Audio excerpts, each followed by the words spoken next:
orang. Bismillahirrahmanirrahim. Assalamualaikum warahmatullahi wabarakatuh. Waalaikumsalam warahmatullahi wabarakatuh. Kita mulai saja Bapak dan Ibu sekalian karena kita sudah cukup terlambat dan kami memohon maaf untuk ini. Ada kendala teknis, persiapan dan sebagainya. Saya sampaikan terima kasih untuk perkenan hadir dan bergabung di acara lecture series yang ke-10 kali ini. Kita akan membahas tentang aktualisasi Islam, moderasi beragama dan pendidikan multikultural, dan akan hadir bersama kita 3 orang narasumber, yaitu Profesor Dr. Mujamil Komar MAG, Dr. Ngainun Naim, Dai, kemudian Ibu Dr. Ifatin Nur MAG. Ketiganya akan membahas tema kita kali ini. Yang perlu saya sampaikan di awal, bahwa ini nggak bikin berisik Pak, kalau kita unmute-kan dari sekarang, nggak apa-apa. Tolong untuk handle untuk menjaga ketertiban acara ini, tidak banyak suara-suara noise yang masuk, dan sekali lagi kita akan melakukan kegiatan ini sampai jam 12. Saya Saifuddin Zuhri akan menemani Anda untuk berdiskusi bersama-sama. Sebagai pengantar kami ingin mengundang Ibu Kapus Penelitian LP2M YAIN Tulungagung, Ibu Dr. Husnul Khotimah untuk menyampaikan pengantar sekaligus memberi pembukaan untuk acara kita pada siang hari ini. Kami persilakan Bu Husnul untuk menyampaikan pengantarnya. Baik, terima kasih kepada Bapak Moderator Dr. Bill Saifuddin Zuhri, PhD. Kepada semuanya, Bapak Ibu hadirin dan pemirsa audiens partisipan, Assalamualaikum warahmatullahi wabarakatuh.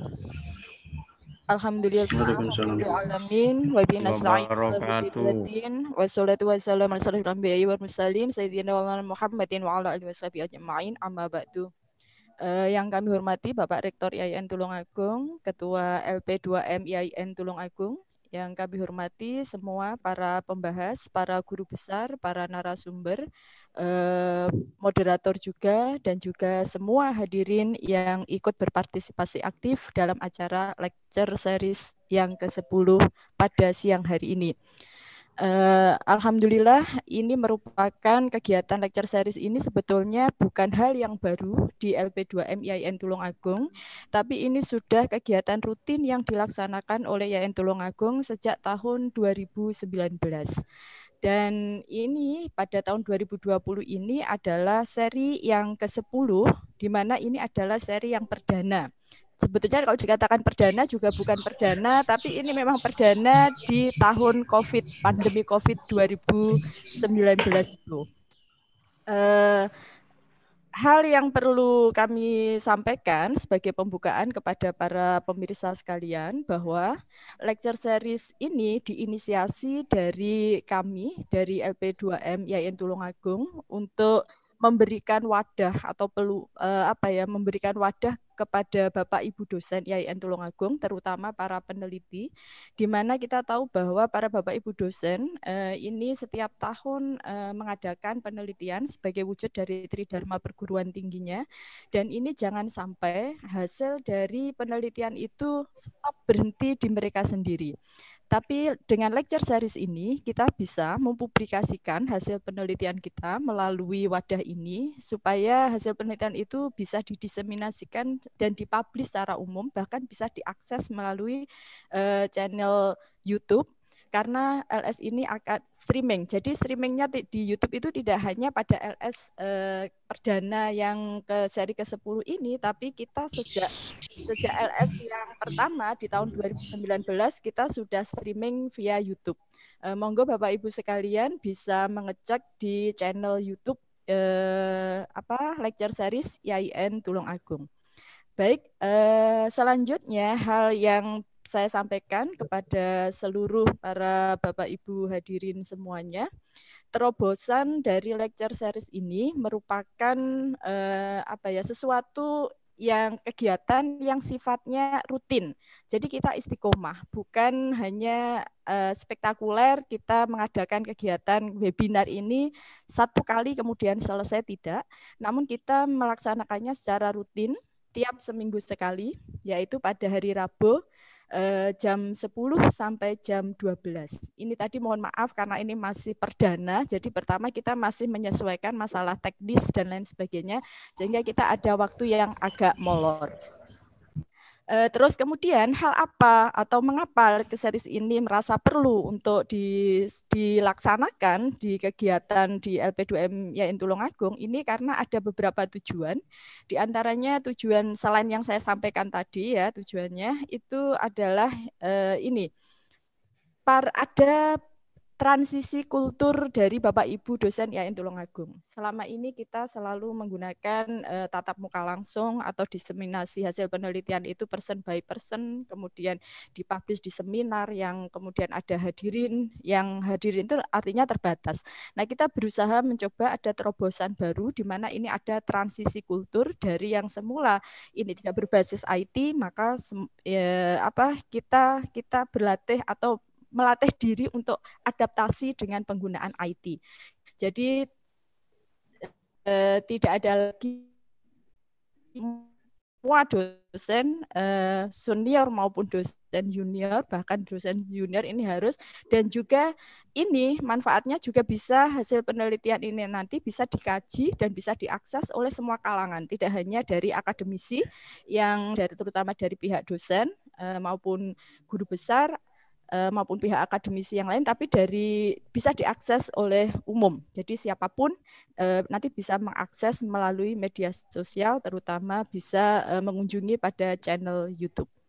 Baik, saya kira itu Bapak Ibu sekalian, dan mungkin hal yang bisa yang perlu diketahui oleh Bapak Ibu semuanya, para pemirsa, adalah siapa saja yang nanti akan hadir pada menjadi narasumber pada lecture series ini adalah semua peluang ini terbuka, kesempatan ini terbuka bagi semua Bapak Ibu dosen yang ada di lingkungan IAIN Tulungagung, mereka yang telah bisa menyampaikan, mempubliskan, mendiseminasikan hasil penelitiannya yang telah didapat, maupun kita juga tidak menutup kemungkinan mungkin ada pihak lain yang ingin bergabung dengan kami karena ada tema yang sama, mungkin tema yang serumpun atau keilmuan yang sama, sehingga nanti kita bisa mempanelkan mempanelkan narasumber itu supaya lecture series ini semakin marak. Jadi sifatnya tidak hanya internal di IAIN Tulungagung, tapi ini bisa go nasional, bahkan go internasional.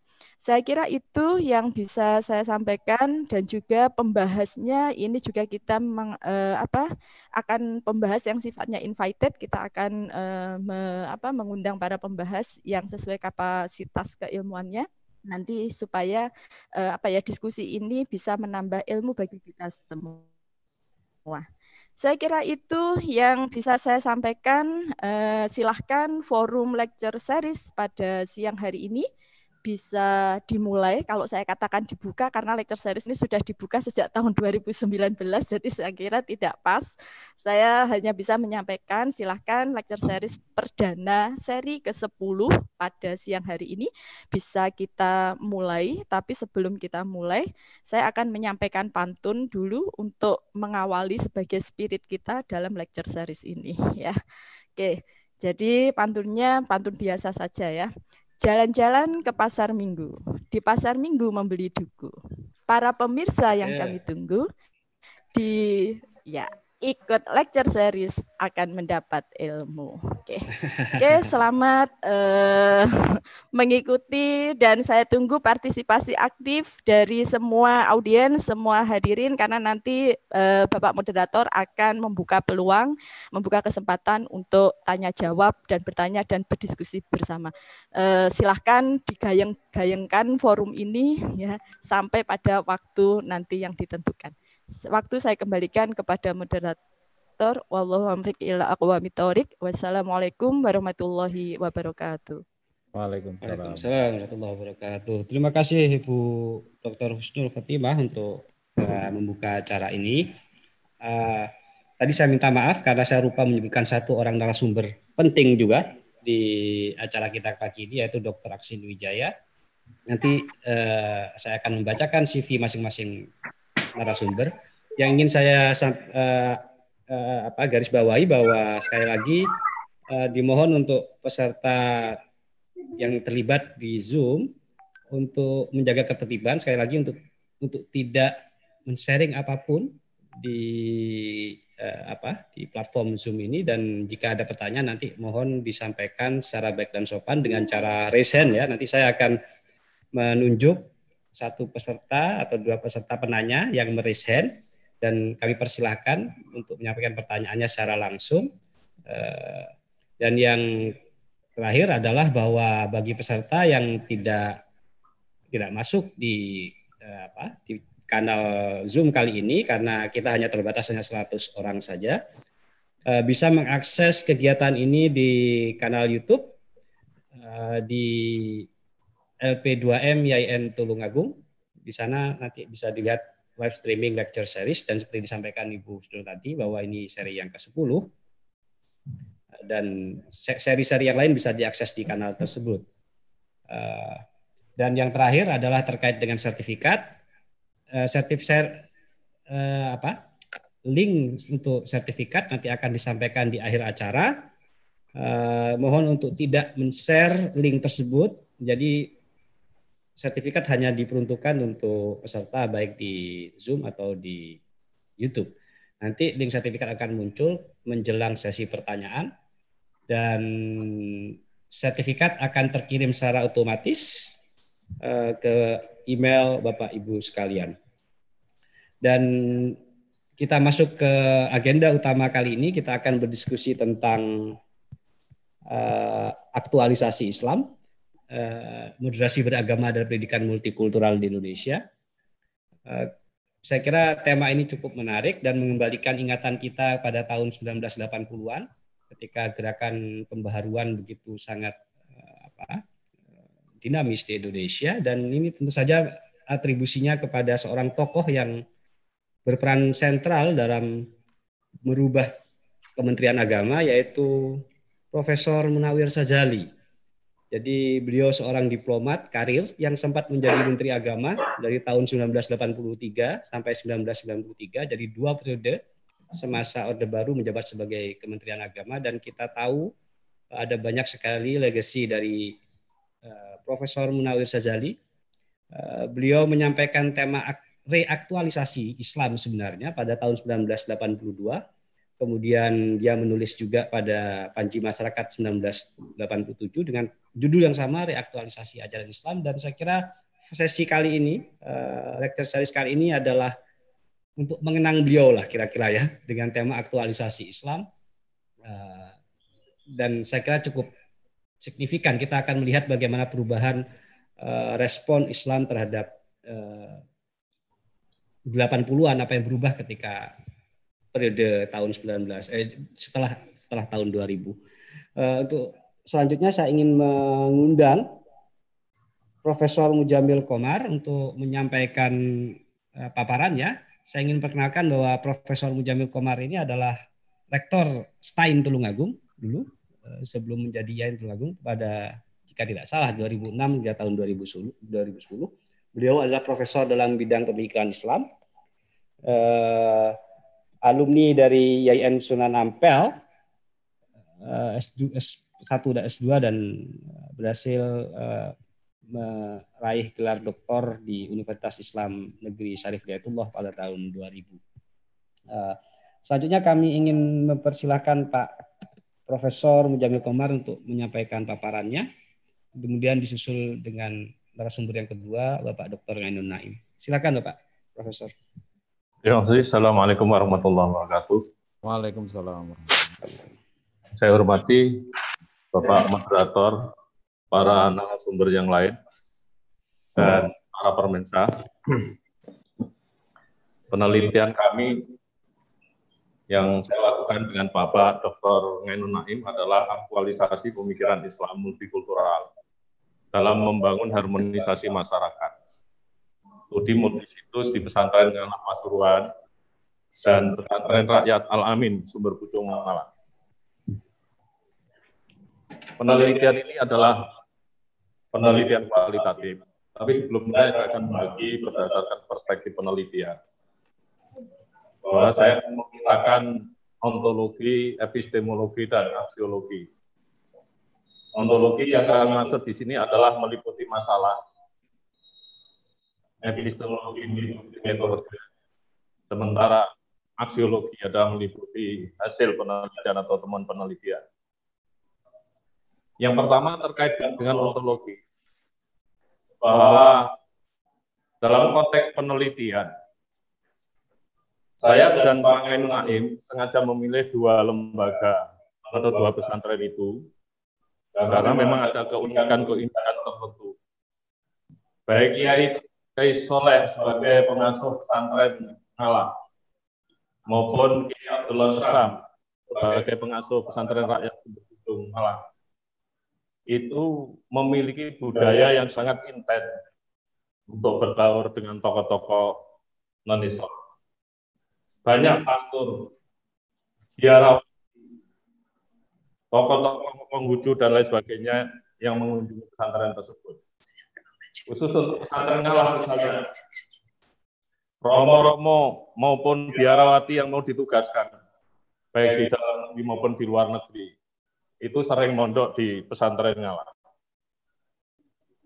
Kemudian pembina kesenian di MI, anak-anak madrasah ibtidaiyah di pesantren Ngalah itu sering didatangkan tim dari orang-orang Nasrani.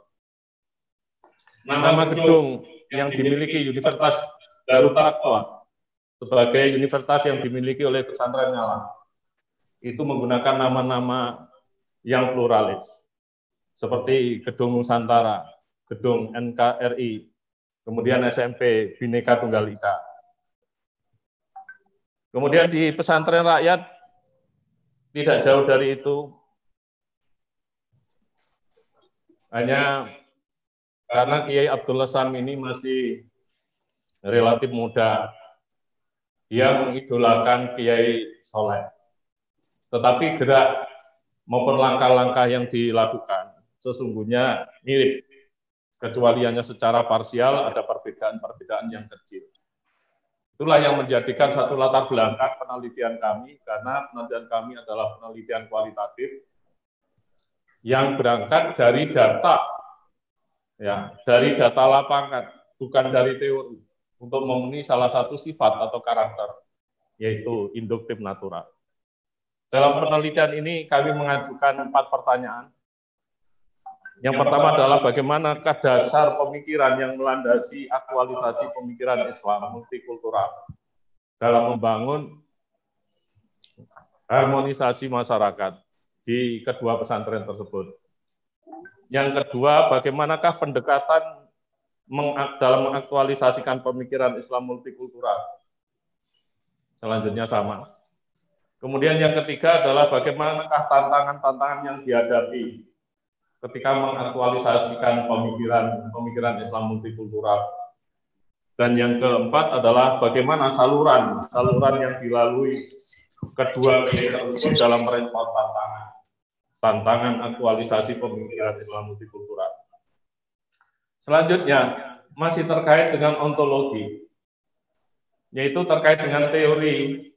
Yang pertama terkait dengan dasar pemikiran multikultural. Kami menggunakan konsep maupun teori yang ditawarkan oleh Saiful Sagala, Roy Hardy, dan Clifford Geertz.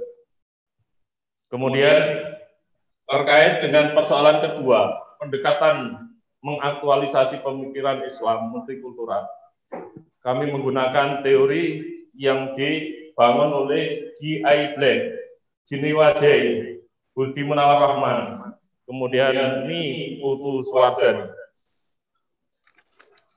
Teori yang terkait dengan persoalan yang ketiga, yaitu mengenai tantangan-tantangan aktualisasi pemikiran Islam multikultural, yaitu dari teori yang ditawarkan oleh Saiful Sagala, Will Kimlika, kemudian Abdul Aziz Alboni, Putu Suwardani, dan Bambang Prano. Sementara yang keempat, teori yang terkait dengan saluran dalam merespon tantangan-tantangan multikultural, dari Saiful Sagala, Baharudin, kemudian Ahmad Sanhaji. Para pemirsa sekalian yang kami hormati, itu terkait dengan ontologi. Sementara yang terkait dengan epistemologi itu menyangkut metode penelitian, bahwa ini dimulai dari jenis penelitian. Penelitian itu sesungguhnya wajahnya banyak. Ya, bisa 5, bisa 6, tetapi nggak mungkin kita sebutkan seluruhnya. Dalam konteks ini, penelitian ini ditinjau dari segi tempat penelitian, termasuk file research atau penelitian lapangan. Tapi ditinjau dari segi pendekatan dalam penelitian. Penelitian ini termasuk penelitian kualitatif. Penelitian itu sesungguhnya wajahnya banyak.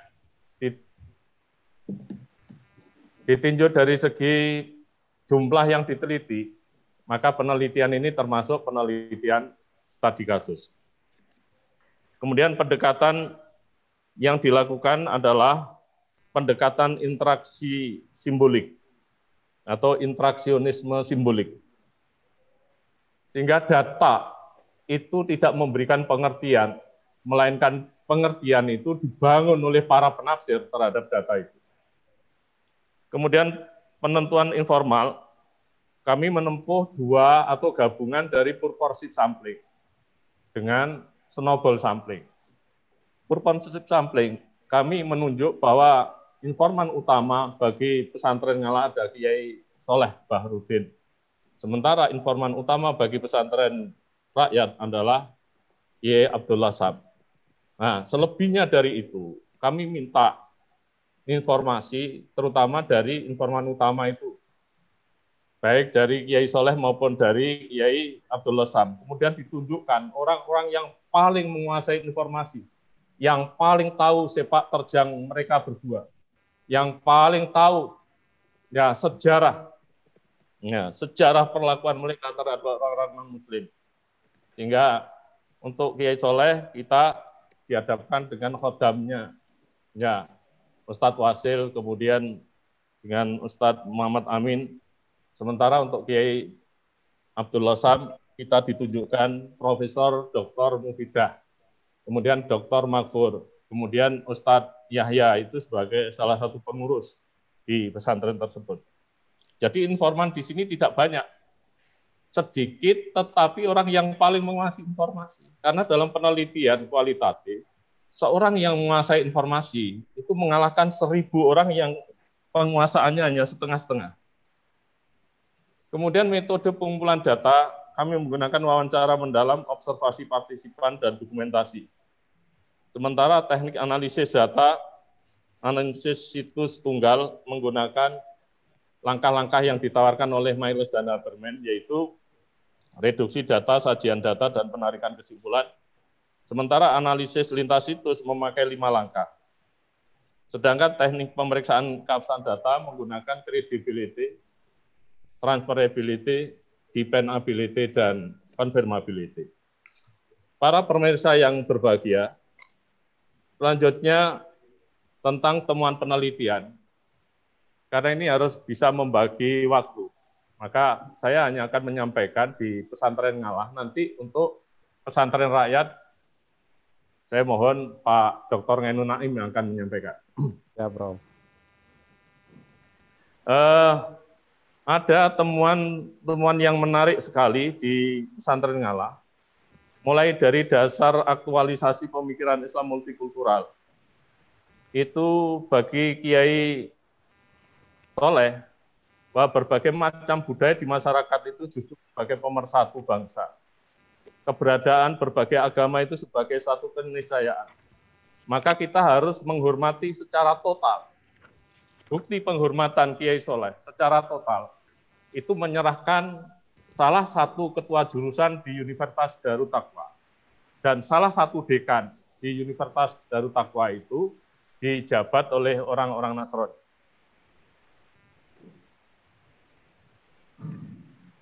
Sementara Kiai Soleh itu memiliki latar belakang keturunan sebagai putra Kiai besar, cucu Kiai besar, baik bapak maupun kakeknya adalah mursyid thariqah. Ini sebagai modal sosial yang sangat kuat untuk melanjutkan misi mereka berdua, kaitannya dengan sikap pluralis menghadapi berbagai budaya maupun agama yang terjadi di masyarakat. Maaf, Sementara Pak motif mendekati Jamil, budaya bisa lebih ringkas kembali karena kita terbatas waktunya. ya itu memang yang agak sulit. Kecuali mungkin ya hanya bagian sangat tertentu saja. Selanjutnya, bahwa motif Kiai Soleh mendekati kelompok minoritas, baik menyangkut budaya dan agamanya itu, sesungguhnya motif akhlak.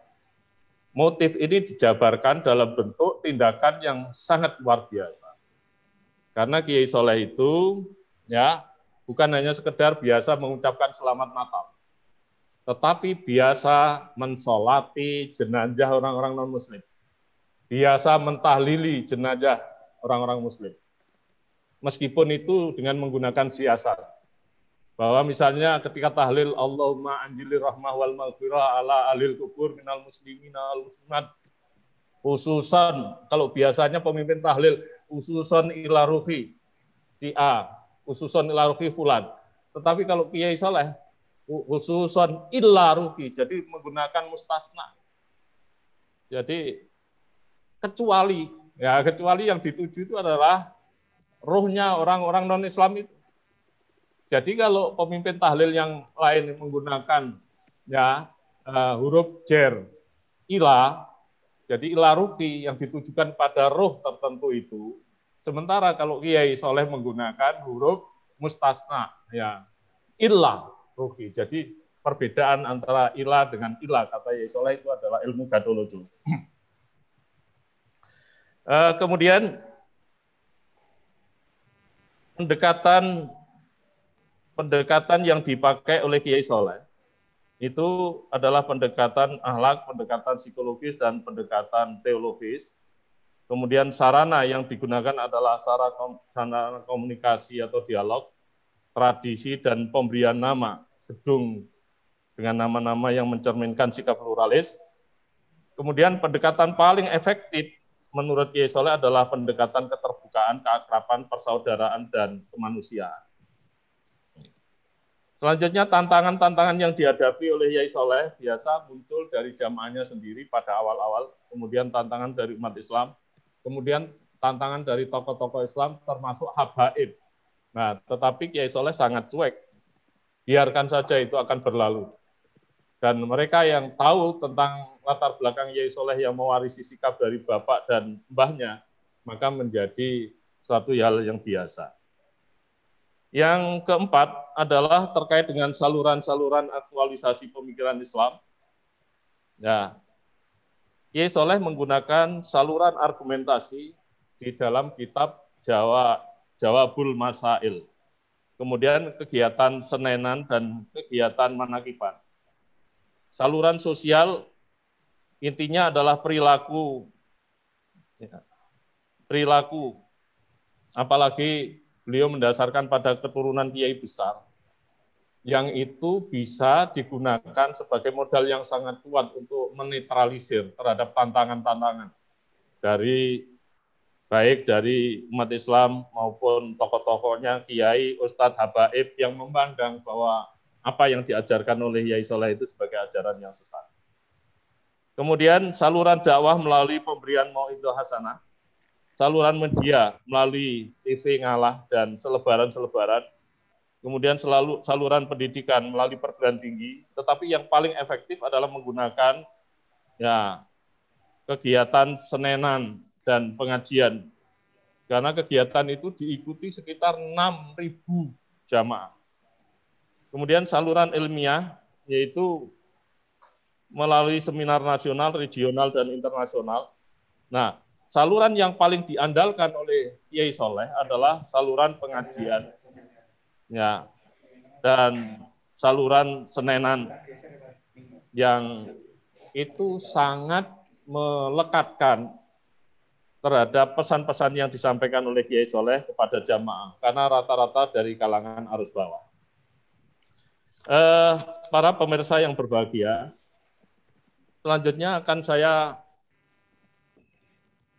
pungkasi bahwa penelitian ini menemukan temuan formal bahwa pemikiran Islam multikultural dapat diaktualisasikan melalui dasar yang kuat serta berbagai pendekatan dan saluran yang disinergikan, mampu membangun kehidupan masyarakat yang harmonis meskipun menghadapi tantangan-tantangan internal Muslim sendiri. Demikian selanjutnya, saya kira terkait dengan pesantren rakyat, saya mohon Pak Ainun Naim, tetapi melalui moderator dari saya akhiri. Assalamualaikum warahmatullahi wabarakatuh. Assalamualaikum warahmatullahi wabarakatuh. Terima kasih Profesor Mujamil untuk paparannya. Selanjutnya saya ingin mengundang Bapak Dr. Ainun Naim. Jadi Bapak Dr. Ainun Naim ini selain dikenal sebagai juga Direktur LP2M YAIN Tulungagung, jadi atasan kita bersama. Beliau juga dikenal sebagai tokoh literasi, sudah berhasil menulis, mengedit puluhan buku. Pak Ainun Naim ini alumni STAIN Tulungagung, kemudian S2 di Universitas Islam Malang, kemudian tahun 2011 menyelesaikan studinya di UIN Sunan Kalijaga. Seperti yang dijelaskan oleh Profesor Mujamil, Pak Ainun Naim ini adalah peneliti dan pendamping penelitian yang dilakukan oleh Profesor Mujamil dan akan mempresentasikan salah satu dari situs atau lokasi penelitian yang diteliti bersama-sama. Kemudian saya persilakan Pak Ainun Naim untuk menyampaikan paparannya. Berapa lama ini, Mas? Saya kira 5 menit jika bisa, Pak. Baik, Assalamualaikum warahmatullahi wabarakatuh.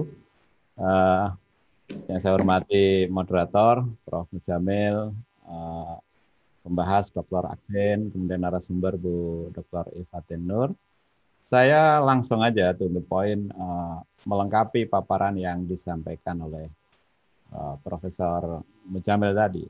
Di situs yang kedua yang kita pilih adalah Pesantren Rakyat Al-Amin yang ada di Sumber Pucung, Malang. Ini memiliki kesamaan dalam aspek penerimaan terhadap multikulturalisme. Kiai Abdullah Sam ini masih sangat muda. Beliau lulusan dari UIN Maulana Malik Ibrahim Malang. Bisa langsung agak ke bawah saja karena layarnya PowerPoint-nya karena waktu yang terbatas. Saya terus ke bawah. Terus. Nah, ini oke. Saya lebih fokus ke Kiai Abdullah Sam ya, karena Kiai Abdullah Sam itu berbeda dengan Kiai Soleh dalam aspek modal sosial. Jika Kiai Soleh itu adalah putranya seorang kiai besar, kakeknya juga seorang kiai besar, Kiai Abdullah Sam ini justru lahir dari lingkungan yang keras, lahir dari lingkungan yang multikultur dan bukan anaknya kiai. Karena itu ini menjadi menarik karena kemudian bagaimana beliau itu membangun budaya-budaya multikultural itu dari lingkungan yang sejak awal memang lingkungannya itu merupakan lingkungan yang memang multikultur. Nah, di PowerPoint ini yang paling bawah bisa dilihat pada bagaimana sarana yang disediakan oleh Kiai Abdullah Sam di dalam membangun multikultural itu dalam kegiatan Jagong Maton. Nah, ini sebuah kegiatan yang kelihatannya sederhana, tapi menariknya adalah berdasarkan observasi juga wawancara kami dengan tidak hanya Kiai Abdullah Sam, tapi juga dengan orang yang sangat mengetahui terhadap gerak dan perkembangan Kiai Abdullah Sam di dalam merintis pesantrennya, di dalam merintis karirnya. Ternyata dalam kegiatan Jagong Maton itu terdapat transkrip catatan-catatan dari setiap proses Jagong Maton yang jumlahnya itu berpuluh-puluh bahkan mungkin beratus-ratus lembar yang itu mencerminkan bagaimana multikulturalisme itu dibangun secara natural. Kemudian juga ada diskusi, ada kesenian, ada juga sarana pendidikan. Observasi kami menemukan bahwa bagaimana pesantren rakyat di Sumber Pucung Malang itu mengalami proses perkembangan mulai dari nol sampai sekarang memiliki sekian lembaga pendidikan, memiliki sekian ratus siswa, memiliki sekian puluh guru dan sebagainya. Jadi latar belakang beliau karena beliau merasa bahwa ingin berkontribusi di dalam membangun kerukunan di dalam masyarakat yang multikultural itu. Motifnya, motif beliau di dalam mendekati budaya kelompok minoritas itu macam-macam. Ada motif budaya juga, ada motif kesenian, ada motif ekonomi, ada motif agama, dan yang menarik adalah juga ada motif pemberdayaan. Cara beliau mendekati kelompok-kelompok yang berbeda-beda itu sangat menarik, terutama bagaimana pendekatan individual, juga pendekatan personal yang sangat intensif, kemudian bisa memberikan sudut pandang yang lebih terbuka kepada masyarakat. Tentang pendekatan aktualisasi yang ditempuh oleh Ki Abdullah Sham, ada beberapa pendekatan. Yang pertama pendekatan budaya. Jadi Ki Abdullah Sham itu memiliki skill kesenian yang bermacam-macam, dan ini saya kira tidak semua kiai memiliki kemampuan untuk memiliki skill kesenian yang bermacam-macam, dan itu sangat efektif ketika digunakan untuk bergaul dengan masyarakat. Juga ada pendekatan sosial, ada pendekatan agama, ada pendekatan ekonomi, ada juga pendekatan pendidikan. Jadi kegiatan Jagong Maton yang tadi di awal kita ceritakan tadi itu adalah sebuah upaya yang saya kira sangat luar biasa di dalam membangun pendekatan multikultural di dalam masyarakat di mana Ki Abdullah Sham itu ada. Tentu ketika kita melihat bagaimana seorang tokoh membangun sebuah kegiatan, apalagi kegiatan yang agak keluar dari mainstream, itu muncul berbagai hambatan, muncul berbagai tantangan, dan saya kira itu adalah hal yang biasa. Nah, hal itu juga dialami oleh Ki Abdullah Sham. Tantangan-tantangan itu bisa dari lingkungan sekitar sendiri, bisa dari tokoh masyarakat, juga bisa dari yang lainnya.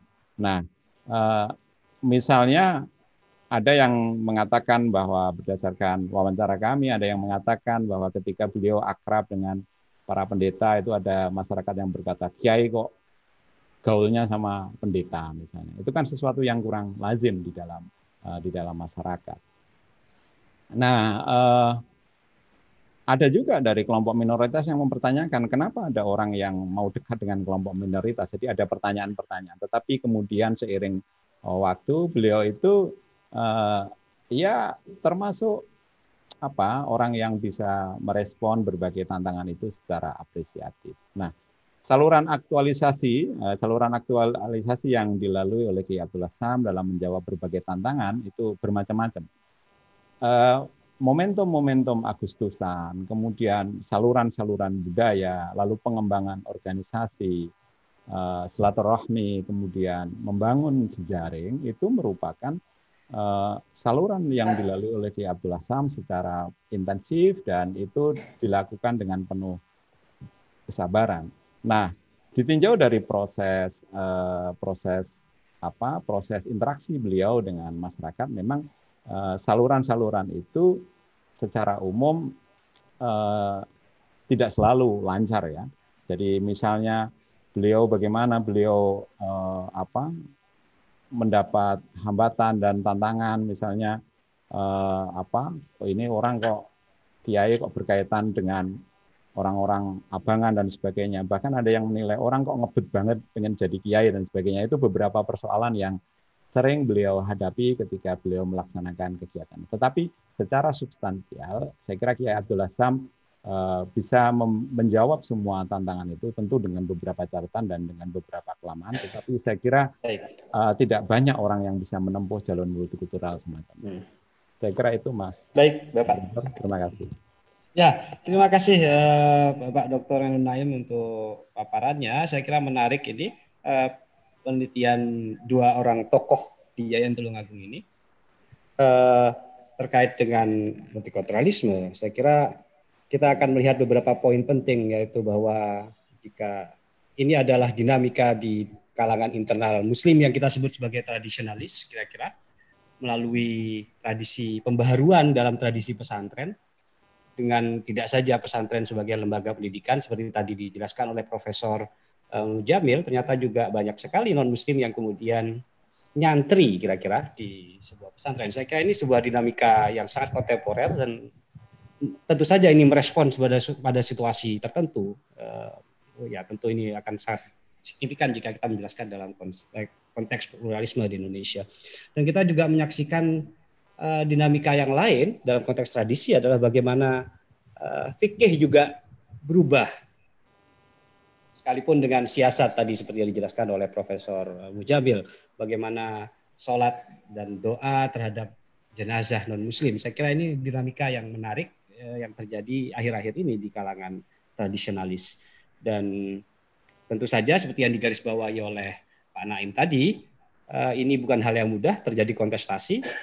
Dan saya kira akan juga cukup menarik jika kontestasinya, saya ingin menanyakan ini, respon dua orang narasumber ini, meletakkan kontestasi ini dalam konteks yang lebih nasional lagi, misalnya dalam konteks pasca fatwa MUI tahun 2005 tentang sipilis itu ya, tentang pluralisme, liberalisme, apa itu lagi, sekularisme dan sebagainya. Itu kan menarik sekali kalau kemudian perdebatan-perdebatan ini juga mencoba membawa bagaimana pesantren-pesantren melakukan pembaharuan, sekaligus juga mendapat tentangan dari organ organisasi Islam yang cukup berpengaruh di Indonesia, tidak hanya MUI melalui fatwanya.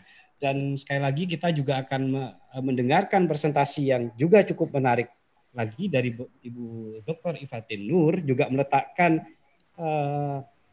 Islam, dinamika Islam, gerakan kalau dulu dikenal dengan pembaharuan atau tajdid misalnya, dalam konteks fikih. Saya kira ini akan sangat menarik dan saya ingin menyampaikan sekilas CV Ibu Dr. Ifatin Nur. Ibu Dr. Ifatin Nur ini menyelesaikan studinya di YN Sunan Ampel di Surabaya, kemudian gelar masternya di UIN Syarif Hidayatullah di Jakarta, kemudian juga tahun 2008 menyelesaikan studi S3-nya di UIN Syarif Hidayatullah di Jakarta. Dan sebagai informasi bahwa presentasi Ibu Ifatin Nur ini juga saya kira dibukukan dan diterbitkan oleh YN Tulungagung Press. Dan untuk lebih dalamnya penjelasannya kami persilahkan Ibu Dr. Ifatin untuk menyampaikan presentasi. Terima kasih moderator yang terhormat Profesor Dr. Mujamil, yang terhormat Bapak Dr. Ainun Naim, Ibu Kapuslit, Dr. Husnul Khotimah. Terima kasih atas kesempatannya, tapi rasanya ini bukan lawan tanding yang imbang ini. Kalau Profesor Mujamil sebagai profesor senior kemudian didampingi oleh Dr. Ainun Naim selaku Ketua LP2M, saya harus tampil sendirian tanpa didampingi oleh promotor penelitian saya ini, Profesor Hasim Nawawi. Jadi mohon maaf saya nanti hanya mewakili beliau menyampaikan ide-ide dan gagasan dalam penelitian saya yang memiliki tema mainstreaming moderasi Islam melalui peran internalisasi nilai-nilai maqasid syariah. Saya hanya memberikan 2 poin penting atau memiliki 2 subpoin penting di dalam PowerPoint itu. Yang pertama adalah prawacana, sekedar menjadi pengantar bagi kita untuk melakukan diskusi dari tema saya. Yang kedua adalah wacana, sedangkan pos wacana akan kita susun bersama-sama setelah diskusi ini selesai. Artinya saya masih membutuhkan ide-ide segar, ide-ide konstruktif dari peserta webinar kali ini. Prawacannya saya berharap ini adalah lembaran kelam yang harus kita tutup setelah kita mendiskusikan tentang wacana mainstreaming moderasi. Saya memiliki minimal 3 atau 4 prawacana yang menghantarkan pada penelitian ini. Yang pertama adalah hasil bacaan saya terhadap salah satu babak baru Indonesia pasca runtuhnya dinding-dinding otoritarianisme, terutama di masa rezim Orde Baru, yang ditandai dengan salah satunya gaya Islam fundamentalis radikal di pentas publik. Dalam persepsi kita atau minimal persepsi saya bahwa model gerakan Islam ini memiliki perbedaan yang cukup signifikan dengan gerakan NU Muhammadiyah yang menjadi wacana gerakan Islam dominan di Indonesia. Prawacana kedua, saya kemudian melihat bahwa ada transisi demokratisasi yang dibaca oleh kelompok-kelompok politisi berbendera kepentingan elit. Kemudian di prawacana ketiga, saya melihat ada beberapa fenomena tentang sejumlah kasus intoleransi yang terjadi di Indonesia. Mungkin saya hanya memotret pada 3 tahun terakhir, yakni tahun 2018, 2017, dan 2016. Bisa lanjut di slide ketiga, Mas. Mungkin di sejumlah kasus intoleransi misalnya, saya melihat ada kasus-kasus yang dalam bahasa saya menodai keberagamaan dan mencederai wajah demokrasi. Misalnya sepanjang tahun 2018, saya mencatat, namun tidak terbatas pada beberapa kasus berikut. Yang pertama adalah perusakan pura di daerah Senduro Lumajang, kemudian penyerangan terhadap salah seorang ulama di Lamongan, kemudian juga perusakan beberapa tempat ibadah, baik itu masjid, gereja, kemudian juga penyerangan terhadap biksu di Tangerang, kemudian juga penyerangan masjid dan tempat ibadah yang lain. Nah, mungkin kalau boleh saya meminjam data yang dimiliki oleh Wahid Foundation, saya melihat bahwa di tahun 2017 terjadi minimal atau kurang lebih 265 tindakan dengan asumsi 213 peristiwa. Sedangkan pada tahun 2000, sedangkan sebaran wilayah misalnya, yang tertinggi adalah Jakarta dengan 50 kasus dan yang terendah adalah Maluku Utara. Ini bisa dilihat secara lebih detail pada slide selanjutnya. Namun ada hal yang ingin saya baca dalam analisis yang lain, bahwa sungguhnya data-data tentang kekerasan, data-data tentang kasus intoleransi, data-data tentang kasus radikalisme dan lain sebagainya, saya melihat ada mispersepsi dan misinterpretasi terhadap diksi radikal sendiri. Diksi radikal menurut saya hampir selalu dikonotasikan dengan radikalisme agama, terutama agama Islam. Padahal tautan radikal Islam kemudian selalu saja diidentikan sebagai ekstremis, jihadis, teroris, dan lain sebagainya. Dia seperti menggelinding seperti bola api. Nah, meskipun sebagian pihak membantah secara verbal atas deskripsi radikal yang menjurus pada radikalisme Islam, namun diakui atau tidak, konotasi identifikasi radikalisme kemudian lambat laun selalu tertuju pada Islam. Kemudian di sisi lain saya melihat ada kelatahan, ada paradok dan ambiguitas diksi standar maupun indikator dari radikalis ekstremis di negara kita. Contohnya misalnya seperti ini. Ketika sekelompok orang menyuarakan slogan rela mati demi NKRI dan sesekali disertai dengan cap jempol darah, ini kemudian tidak dinilai sebagai sesuatu yang radikal. Tetapi ini kemudian justru dikategorikan sebagai pahlawan nasionalis, pembela Pancasila, pembela kebinekaan, atau bahkan mujahid kebangsaan.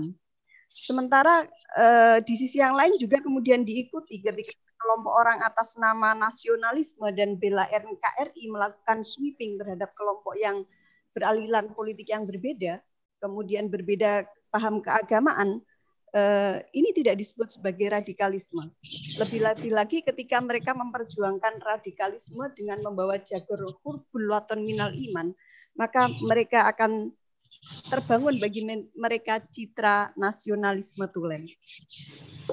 Nah, ini kemudian menjadi sesuatu yang paradok ketika kemudian sekelompok umat Islam berujar rela mati demi agama, maka sontak label radikalisme ini kemudian melekat pada mereka.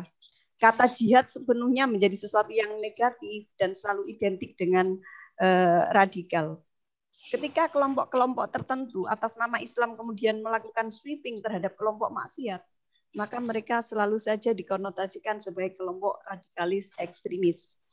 Tapi sekali lagi, mari kita tutup ini sebagai lembaran masa lalu kita. Ini adalah the dark side of our humanity. Kita tutup. Nah, salah satu cara menutupnya adalah tawaran saya dalam penelitian ini, yaitu melakukan mainstreaming moderasi Islam melalui internalisasi nilai-nilai makosyid syariah. ini menjadi momen yang tepat bagi saya di tahun 2019 ketika melakukan penelitian ini, karena seiring dengan kebijakan dari Kementerian Agama yang memiliki yang mengarus utamakan keislaman Indonesia dalam wajah moderasi Islam.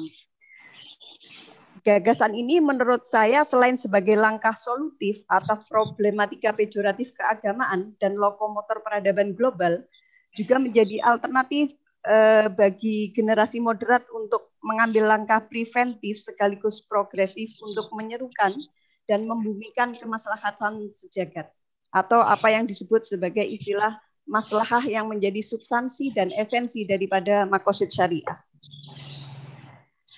Nah, untuk konsep wasatiyah atau moderasi ini, saya kemudian mengambil lokus dua perguruan tinggi besar, yaitu di Universitas Islam Negeri Sunan Ampel, Surabaya, dan Universitas Islam Negeri Syarif Hidayatullah. Saya mengambil perguruan tinggi keislaman karena dalam persepsi saya bahwa perguruan tinggi Islam ini memang harus menjadi lembaga yang mampu mempersonifikasikan Islam. Bising sekali ya. Tolong di mute yang baik, saya memilih lokus perguruan tinggi keagamaan Islam karena memang idealnya bahwa PTKI harus memfungsikan peran vitalnya sebagai lokomotor gerakan moderasi yang dimaksudkan untuk mengantisipasi penetrasi ajaran dan gerakan-gerakan radikalisme global. Nah, saya juga memilih sivitas akademika dari dua PTKI karena saya mengasumsikan bahwa mereka lah yang paling cepat untuk memahami, mentransaksikan, kemudian juga internalisasikan nilai-nilai maqasid syariah. Dalam penelitian saya ini, saya memiliki minimal 3 pertanyaan. Yang pertama adalah saya mencoba ingin mengungkap bagaimana proses transformasi nilai-nilai maqasid syariah sehingga nanti bisa mengantarkan bagaimana masyarakat Indonesia itu menjadi moderis. Tepat enggak kalau saya menggunakan istilah moderis ini, Mas Saifuddin? Kemudian yang kedua adalah bagaimana transaksi nilai-nilai maqasid syariah ini, atau mungkin jika dibalik adalah bagaimana melakukan mainstreaming moderasi Islam melalui transaksi nilai-nilai maqasid syariah. Dan yang terakhir adalah bagaimana kita melakukan mainstreaming moderasi Islam melalui internalisasi nilai-nilai maqasid syariah. Kemudian pada kajian-kajian teori, terutama pada teori besar yang saya ambil, dalam persoalan mainstreaming saya memilih salah satu buku karya Profesor Robert Picato untuk bagaimana menerjemahkan apa itu mainstreaming. Kalau saya tidak salah menerjemahkan, maka minimal intinya bahwa yang disebut dengan mainstreaming adalah upaya untuk membawa isu tertentu ke dalam arus utama masyarakat. Sedangkan untuk persoalan moderasi, maka ada banyak sekali tokoh-tokoh klasik maupun modern sebenarnya yang sudah menawarkan moderasi Islam. Saya mungkin mengawali dari tokoh klasik. Misalnya, maaf, Bu Ifatin bisa lebih singkat lagi. Oke. Maaf. Terima kasih. Tokoh klasik saya menggunakan Ibnu Farid Ar-Razi dalam Mu'jaz Maqayisil Lughah, kemudian menggunakan At-Tabari, Ibnu Katsir dan lain sebagainya untuk klasik. Sedangkan untuk konsep moderasi kontemporer saya menggunakan 2 tokoh yang menurut saya paling tepat dalam menerjemahkan maqasid yang sesuai atau berkesesuaian dengan masyarakat Indonesia, yakni maqasid syariah karya Yusuf Qaradawi dan maqasid syariah karya Hashim Kamali. Untuk proses internalisasi secara singkat saya tetap menggunakan teologi sosiologi kontemporernya Peter dan Thomas. Kemudian tahapan simultan, nah, ini jadi berkejaran dengan waktu. Untuk hasilnya, maka dari 3 tahapan simultan internalisasi, maka ada 3 proses. Yang pertama adalah bagaimana melakukan mainstreaming moderasi melalui transformasi nilai-nilai maqasid syariah. Maka dari hasil penelitian ini ada 3 atau minimal 2 langkah yang dilakukan. Yang pertama adalah dalam menyusun atau mendesain format perkuliahan yang lazim disebut dengan kurikulum, maka makosid syariah harus include di dalamnya. Kemudian dalam setiap pembelajaran mata kuliah, maka kita bisa menitipkan bahwa substansi makosid akan tersampaikan melalui perkuliahan itu. Kemudian yang ketiga adalah melalui seluruh aktivitas yang dilakukan oleh mahasiswa. Sedangkan retransformasi mainstreaming moderasi Islam menurut saya sangat relevan pada era revolusi industri 4.0 ini dengan berbagai macam alasan. Kemudian pada proses transaksi, maka seluruh sisivitas akademika mungkin bagaimana kemudian dibiasakan untuk melakukan transaksi, mendialogkan kembali atau bahkan mungkin menuliskan kembali pemahamannya tentang transformasi dalam versi dan persepsi yang berbeda-beda. Sedangkan pada proses transinternalisasi adalah bagaimana kemudian mahasiswa terbiasa untuk melakukan setiap sikap, tindakan, atau apapun yang dilakukan itu kemudian merujuk pada makosid. Nah, hanya saja ada beberapa hal yang menurut saya perlu disempurnakan, bahwa dari hasil penelitian ini, baik transformasi, transaksi, maupun transinternalisasi, itu masih dalam bungkusan makosid yang global. Makosid yang global yang saya maksud adalah masih dalam makna yang begitu universal dan besar. Misalnya, hifdzun nafas yang kemudian hanya sekedar diinternalisasikan, bagaimana kemudian kita berusaha untuk menjaga keselamatan, kesehatan jiwa seluruh umat manusia. Kemudian pada aspek kedua misalnya hifdzul akal sampai kemudian pada konsepsi makosid syariah kontemporer yakni hifdzul bi'ah atau terjaganya lingkungan atau juga terjaganya kehormatan hifdzul irad, ini masih pada tataran yang cukup global. Maka dari hasil pembahasan ini kemudian saya bersama Profesor Hasyim Nawawi menawarkan bagaimana kemudian kalau butir-butir makosid syariah ini kemudian kita breakdown menjadi butir-butir seperti butir-butir Pancasila. Saya contohkan misalnya, nanti di-cut saja Mas moderator kalau emang waktunya sudah habis. Saya mencontohkan misalnya pada nilai memelihara keagamaan atau hifdzuddin misalnya. Saya mencoba untuk membreakdown menjadi minimal 10 atau 9 butir. Salah satu contohnya adalah bagaimana kemudian mentransformasikan, mentransaksikan, dan mentransinternalisasikan nilai.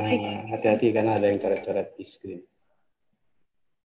Hifdzuddin ini yang pertama adalah dengan bagaimana bisa kita dimatikan share screen-nya, kemudian dibuka lagi. Terwujudnya kebebasan dalam meyakini agama masing-masing. Sehingga kalau persepsi lama kita itu yang harus terjaga adalah agama Islam, menurut saya ini yang harus diluruskan, bahwa setiap kita memiliki hak untuk beragama dan harus terjaga hak keberagamaan kita. Kemudian kita adalah terjaganya agama dari berbagai macam bentuk penistaan. Maka setiap pemeluk agama tidak berhak untuk melakukan pelanggaran etis ini. Begitu juga pada terlindunginya agama dari berbagai macam bentuk pemalsuan, baik itu pemalsuan hadis, pemalsuan nabi, pemalsuan mungkin yang lainnya. Kemudian butir yang ketiga misalnya terwujudnya konsistensi beragama. Artinya ketika seseorang sudah melakukan pilihan terhadap agama orang lain, maka tidak ada seorang pun yang berhak untuk mengintervensi dan merubah keagamaan seseorang. Permisi 1 menit lagi ya Bu. Oke. Ya, ini saya contohkan satu saja kalau begitu. Jika memang audien ingin melihat lebih lengkap tentang butiran-butiran makosid, bisa lihat di dalam buku saya yang berjudul Mainstreaming Moderasi Islam, atau mungkin bisa dibaca dari artikel saya tentang Embracing Radicalism with the Beauty of Islam, sudah terbit melalui jurnal terindeks Thomson. Saya merasa karena saya ini menjadi single menyampaikan secara sendiri. Nah, ini mungkin masih banyak yang belum lengkap.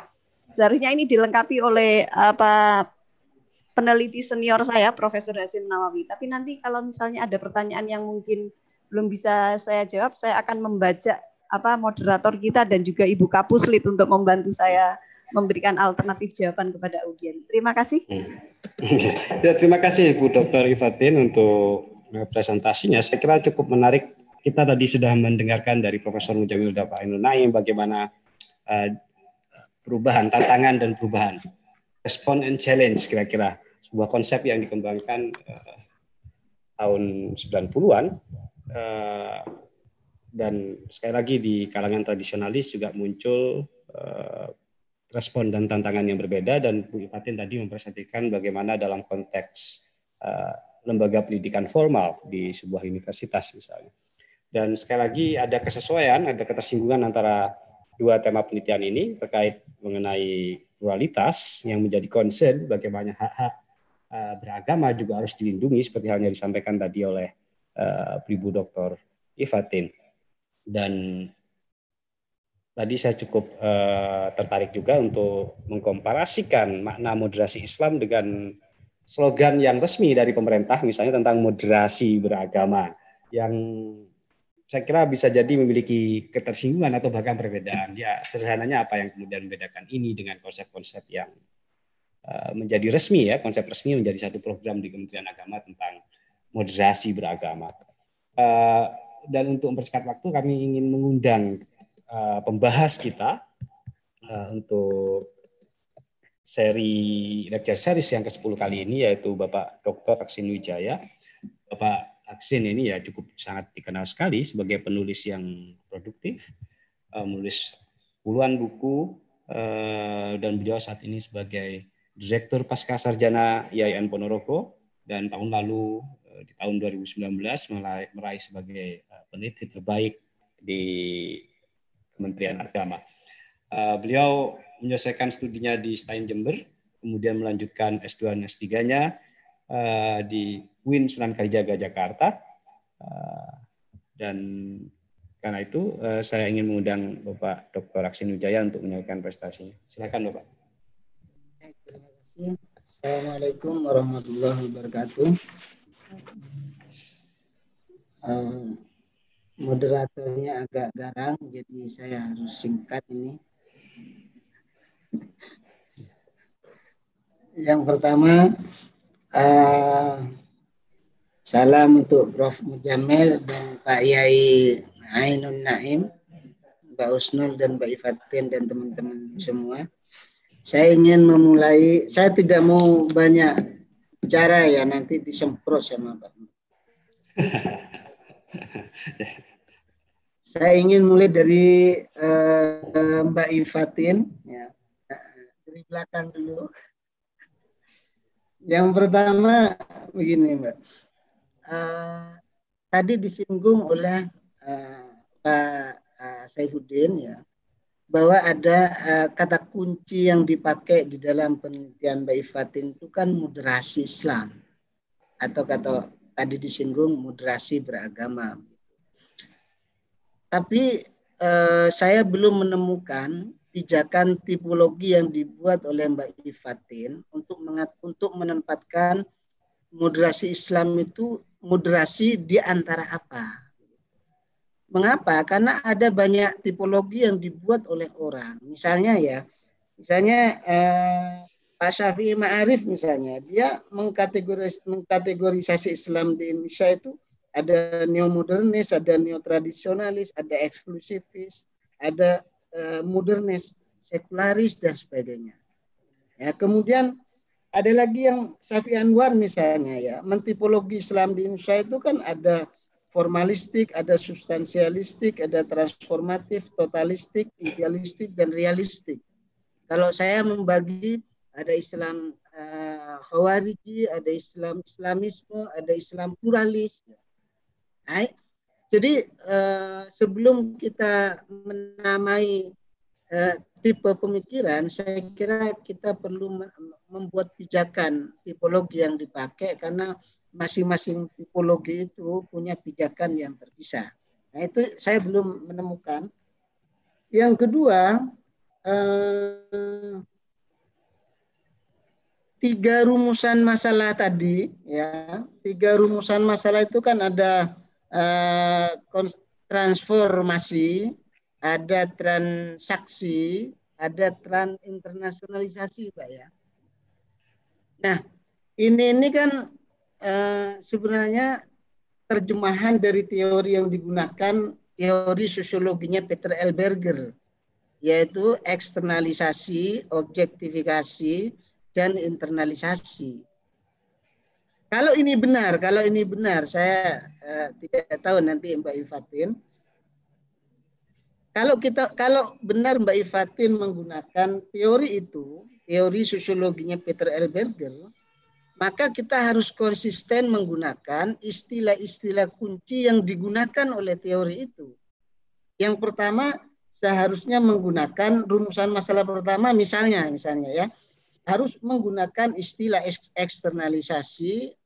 Masalah kedua menggunakan istilah objektifikasi, dan yang ketiga internalisasi. Jadi disinilah peran teori itu agar kita ini tidak melebar, agar kita konsisten dengan teori yang digunakan, karena teori itu menentukan hasil dari penelitian kita. Nah, itu yang kedua.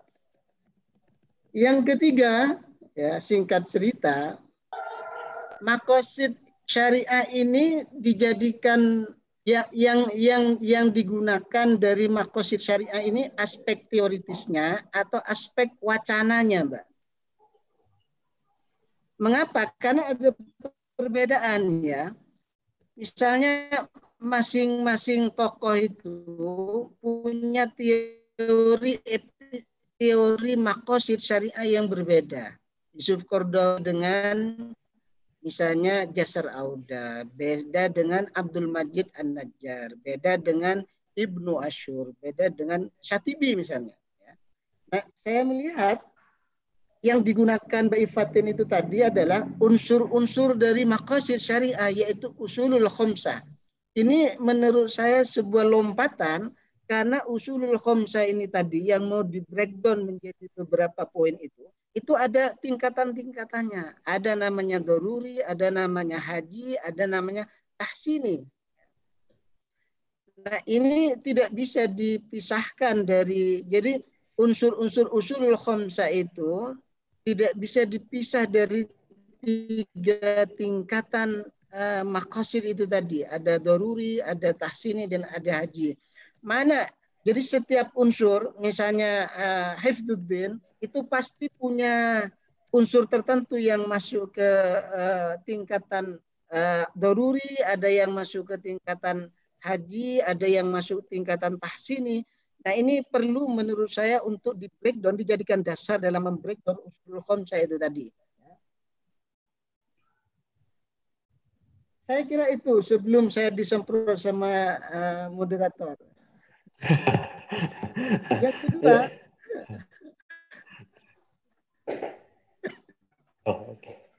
yang kedua, saya kira yang disampaikan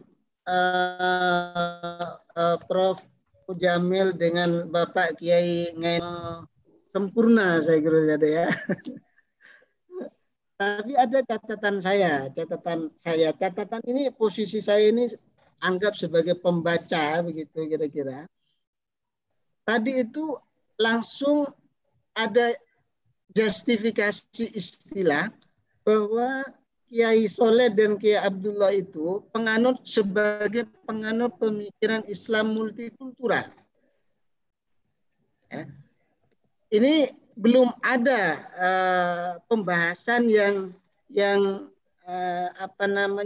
detail tentang pemikiran beliau dulu ya. Misalnya sama dengan yang Mbak Ifatin Nur itu tadi, sebelum kita memberi label kepada kedua tokoh itu, maka kita harus membuat tipologi dulu. Apakah dia selain pemikir multikultural, apakah ada pemikir misalnya radikal, kemudian ada pemikir pluralis, ada pemikir misalnya Nusantara, dan kemudian kita menempatkan kedua tokoh itu sebagai pemikir Islam multikultural. Jadi posisi tokoh ini saya kira perlu diselesaikan dulu sebelum kita membahas pemikiran-pemikiran beliau berdua dan ditransformasikan ke dalam pondok pesantren. Itu yang pertama. Yang kedua, di dalam pembahasan tadi itu kan sangat jelas bahwa Kiai Soleh dan Kiai Abdullah itu menggunakan pendekatan budaya. Nah, misalnya nama lembaga saja menggunakan istilah-istilah dalam Pancasila, ada NKRI. Kemudian bergaul dengan mereka menggunakan tradisi lokal misalnya. Tetapi mengapa kita menyebut mereka sebagai pemikir multikultur? Mengapa kita tidak menyebut mereka berdua itu sebagai pemikir Nusantara, penganut Islam Nusantara misalnya? Karena istilah multikultural itu tidak lahir dari tradisi Nusantara, tetapi dari tradisi Barat, terutama Kanada dan Australia, tempat munculnya multikulturalisme itu. Dan basis pandangan dunianya itu berbeda di antara istilah multikulturalisme itu dengan Islam Nusantara. Itu yang kedua. Kemudian yang ketiga, saya belum mendengar paparan tadi. Itu kan tadi fokus dari pembahasan Prof. Mujamil dengan Pak Naim itu kan kepada tokohnya. Tetapi belum dijelaskan misalnya pengaruh pemikiran kedua tokoh itu terhadap santri. Ya.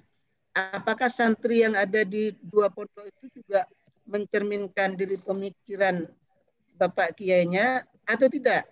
Kemudian implikasinya terhadap masyarakat sekitar. Dan yang terakhir sama dengan Pak Saifuddin tadi, kedua pondok ini belum bermain di pentas nasional. Beda halnya dengan pondok Ngeruki misalnya yang dicap sebagai pondok radikal itu ya. Itu tidak hanya nasional tapi sudah internasional. Nah, mengapa gagasan yang bagus seperti Pondok Ngalah dan Pondok Rakyat itu tadi belum menasional?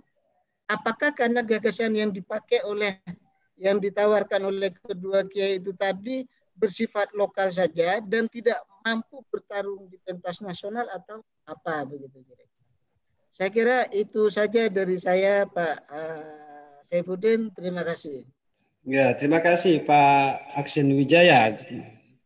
Ya, sudah jelas ya, ternyata Pak Aksin jauh lebih garang daripada saya. Beliau banyak sekali mengkritik dan mempertanyakan konsep-konsep dan teori-teori yang coba dipresentasikan, dan saya sama sekali tidak melakukan itu. Jadi jelas siapa yang lebih garang nih Pak Aksin. Jadi saya mencatat beberapa hal dari presentasi respon dari Pak Aksin, misalnya penggunaan konsep yang tidak jelas yang digunakan oleh beberapa presentasi, melalui presentasi, kemudian lebih operasional lagi, konsep-konsep usul khamsah, maqasid dan sebagainya yang tidak juga banyak, tidak memiliki prinsip clarity dan sebagainya tadi. Kemudian terakhir ada tentang efek, apakah efek itu konsep-konsep Islam multikultural itu berefek terhadap santri atau pada masyarakat. Yang ingin saya ingatkan adalah untuk peserta sekalian, bagi yang ingin bertanya, bisa raise hand di kolom partisipan. Nanti Anda akan menemukan satu icon raise hand, dan silakan untuk meraise hand, nanti akan di unmute atau Anda bisa menyampaikan secara lisan.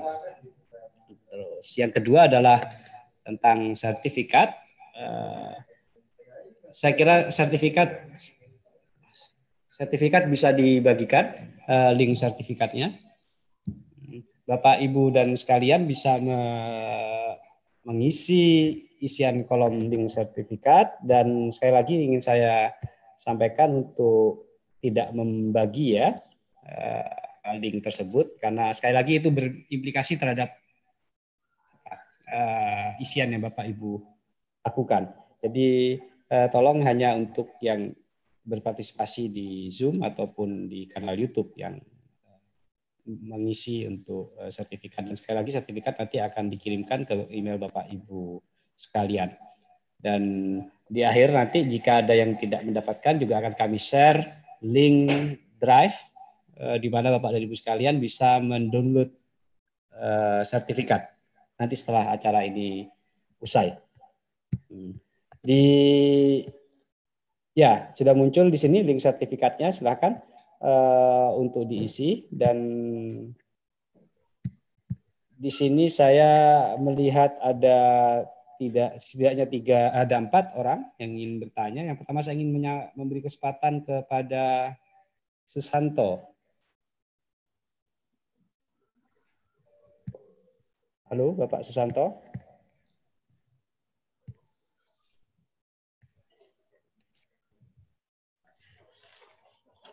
Oke, nampaknya tidak terhubung. Saya ingin beri kesempatan kepada Bapak Asmawi.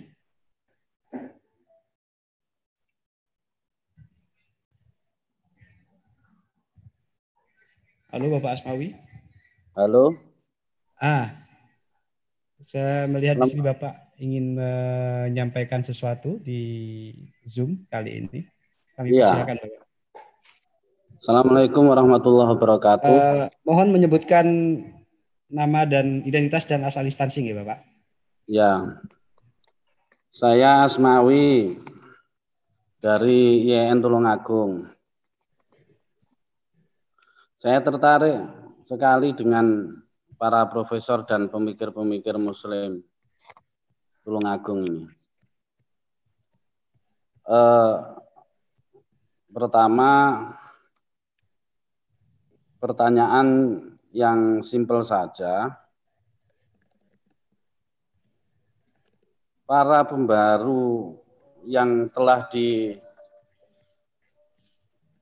diteliti oleh Pak Mujamil dan Pak Naim ini mungkin levelnya apakah sama gitu. Misal kalau kita dulu Pak Munawir Sadali tadi disebut moderator, ada kontekstualisasi Islam. Gus Dur pribumisasi Islam. Ada Nurholis Majid Islam keindonesiaan. Quraisy Shihab membumikan Al-Quran. Kisahal fikih sosial. Nah, mungkin levelnya Kiai Soleh dan Kiai Abdullah ini apakah mungkin sama dengan pemikir-pemikir Muslim yang sudah telah lampau itu, yakni mereka sebagai pemikir-pemikir Muslim yang ingin aktualisasi Islam di Nusantara.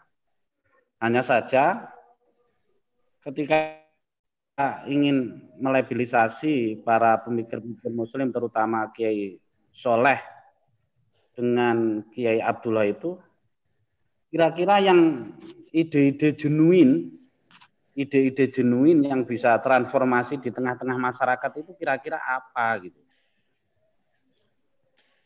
Apakah mungkin hanya kelanjutan tema dari tema-tema sebelumnya, mulai dari Wali Songo dan pemikir-pemikir sesudahnya itu gitu. Itu pertanyaan pertama, Pak Moderator. Yang kedua ini yang saya sejak dulu menggeliti itu, moderator tadi sering menyebut istilah pembaruan ya. Kenapa istilah pembaruan itu? Istilah pembaruan itu selalu akrab dengan teman-teman Muhammadiyah, sementara teman-teman yang NU itu kok kurang akrab, itu kenapa kira-kira? Itu mungkin pertanyaan ringkas dari saya. Terima kasih, Mas Saifuddin. Assalamualaikum warahmatullahi wabarakatuh. Waalaikumsalam warahmatullahi wabarakatuh. Terima kasih kami sampaikan kepada Pak Asmawi yang sudah menyampaikan 2 pertanyaan. Di kolom komentar saya ingin bacakan 1 pertanyaan lagi dari Zamzami. Saya kira ini bisa bisa juga direspon oleh semua narasumber. Bagaimana cara beragama pada titik moderat? Saya kira ini pertanyaan yang sangat menarik untuk direspon. Apa sih sebenarnya cara beragama yang moderat itu? Seperti apa moderat dalam beragama?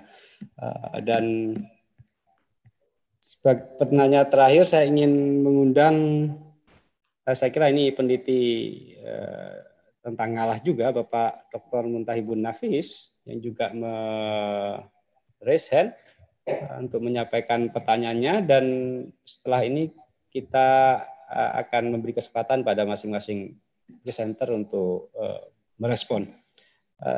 tolong ke Mas Bos. Silakan Bapak Nafis untuk menyampaikan. Terima kasih Mas Saifuddin. Sebenarnya bukan pertanyaan gitu ya, tapi lebih pada respon menurut saya begitu, kepada khususnya penelitian yang berkaitan dengan ngalah. Kebetulan saya juga pernah meneliti di ngalah, dan itu pun juga dari Prof. Mujamil, ide briliannya dari beliau. Yang pertama yang ingin saya sampaikan bahwa mungkin perlu semacam indikator begitu ya. Kalau tadi Pak Aksin menanyakan bagaimana bisa menyebutkan Yai Soleh dan juga Yai Abdullah ini termasuk multikultural begitu. Makanya perlu ada indikator apa sih yang disebut dengan, atau seseorang akan dikatakan multikultural itu ketika seperti apa begitu. Sifatnya apa, karakternya apa. Mungkin itu perlu penjelasan itu sehingga bisa menjawab dari respon dari Pak Aksin tadi itu. Yang kedua, kalau Pak Aksin menanyakan tentang impact-nya ataupun pengaruh pada santri bahkan level nasional dan internasional, saya kira ngalah sudah ada di situ begitu. Terbukti sangat sering bahwa Yai Soleh ini diminta untuk mau menerima gelar doktor honoris causa begitu. Namun beliau tidak menerima itu semuanya. Nah, kalau juga sampai pada pertanyaan Yai Asmawi tadi itu, apakah sama pemikiran dari Yai Soleh dengan para pemikir-pemikir Muslim sebelumnya yang sudah salafun sholihin itu begitu? Maksud saya kira memang konteksnya berbeda begitu. Jadi kalau dikatakan yang genuine dari pemikiran Yai Soleh itu apa? Saya kira dengan tipe pondoknya ini saja saya kira sudah menjadi pemikiran yang genuine yang bisa diadopsi dan diadaptasikan untuk pondok-pondok pesantren di Indonesia. Saya kira begitu. Baik, mungkin itu saja Mas Saifuddin. Terima kasih. Ya, terima kasih Pak Nafis untuk responnya, dan jam di sini menunjukkan pukul 11.38 menit, jadi kita hanya punya waktu 22 menit. Karena itu saya ingin mengundang, ada banyak sekali respon tadi dan pertanyaan, baik yang disampaikan oleh Bapak Dr. Aksin Wijaya, Bapak Dr. Muntahibun Nafis, Kiai Asmawi juga. Saya mengundang Bapak Dr. Ainun Naim dulu mungkin ya, untuk menyampaikan responnya. Saya kira 3 menit bisa nggak Pak ya?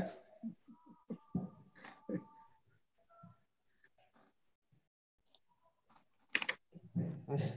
Ya, karena terpotong 2,5 menit saja saya, Mas. Pertama, terima kasih Pak Aksin. Saya suka dengan catatan-catatannya. Saya kira masukan dari Pak Aksin juga catatan dari Pak Asmawi itu akan menjadi catatan penting untuk 2 hal. Saya kira itu nanti mungkin Prof. Jamil bisa memberi perspektif yang berbeda ya.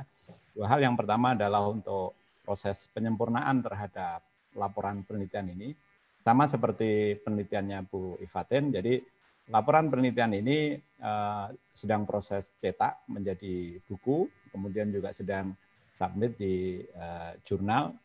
Jadi nanti kawan-kawan bisa membaca secara lebih utuh terhadap laporan penelitian ini. Memang diseminasi semacam ini tidak akan mungkin bisa menghadirkan keseluruhan bangunan laporan penelitian ini, dan kami juga tidak mungkin menghadirkan kerangka teoritik seperti yang dipertanyakan oleh Pak Aksin tadi, tetapi sesungguhnya itu beberapa aspek yang tadi dipertanyakan secara kritis oleh Pak Aksin juga dari Pak Asmawi, saya kira itu sudah ada di dalam laporan penelitian secara utuh yang yang kami tulis. Kemudian tentang Pak Asmawi saya kira menarik ya, tetapi memang konteksnya Kiai Soleh, kemudian konteksnya Kiai Abdullah Syam itu memang awalnya mereka tidak berangkat dari konteks pemikir, tetapi sebagai kiai yang bergerak di level sosial. Nah, pada level inilah saya kira labelisasi yang tadi dilakukan secara teoritik, saya kira itu menarik untuk dilihat sebagai kerangka untuk memposisikan seseorang. Hanya memang labelisasi yang diberikan oleh peneliti itu tidak selalu bisa sesuai dengan fakta, karena labelisasi itu adalah upaya untuk mengidentifikasi seseorang berdasarkan kriteria tertentu.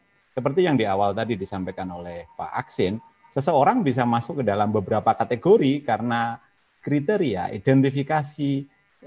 identifikasi dari masing-masing label itu bisa berbeda-beda.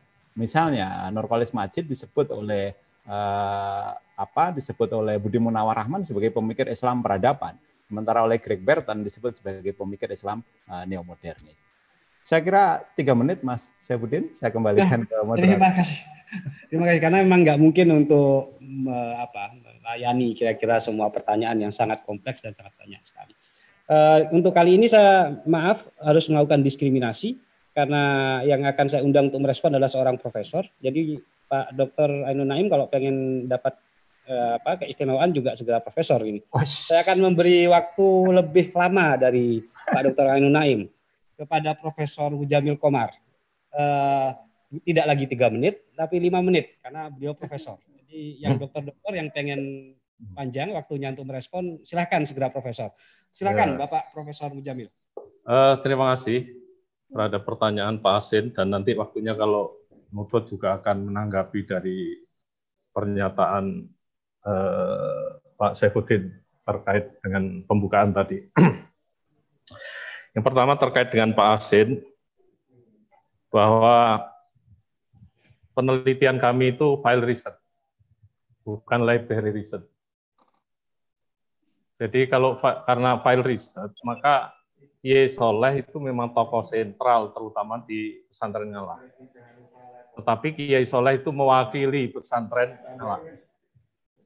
Akan berbeda sekali kalau penelitian saya itu penelitian literatur yang membahas tentang pemikiran Kiai Soleh murni.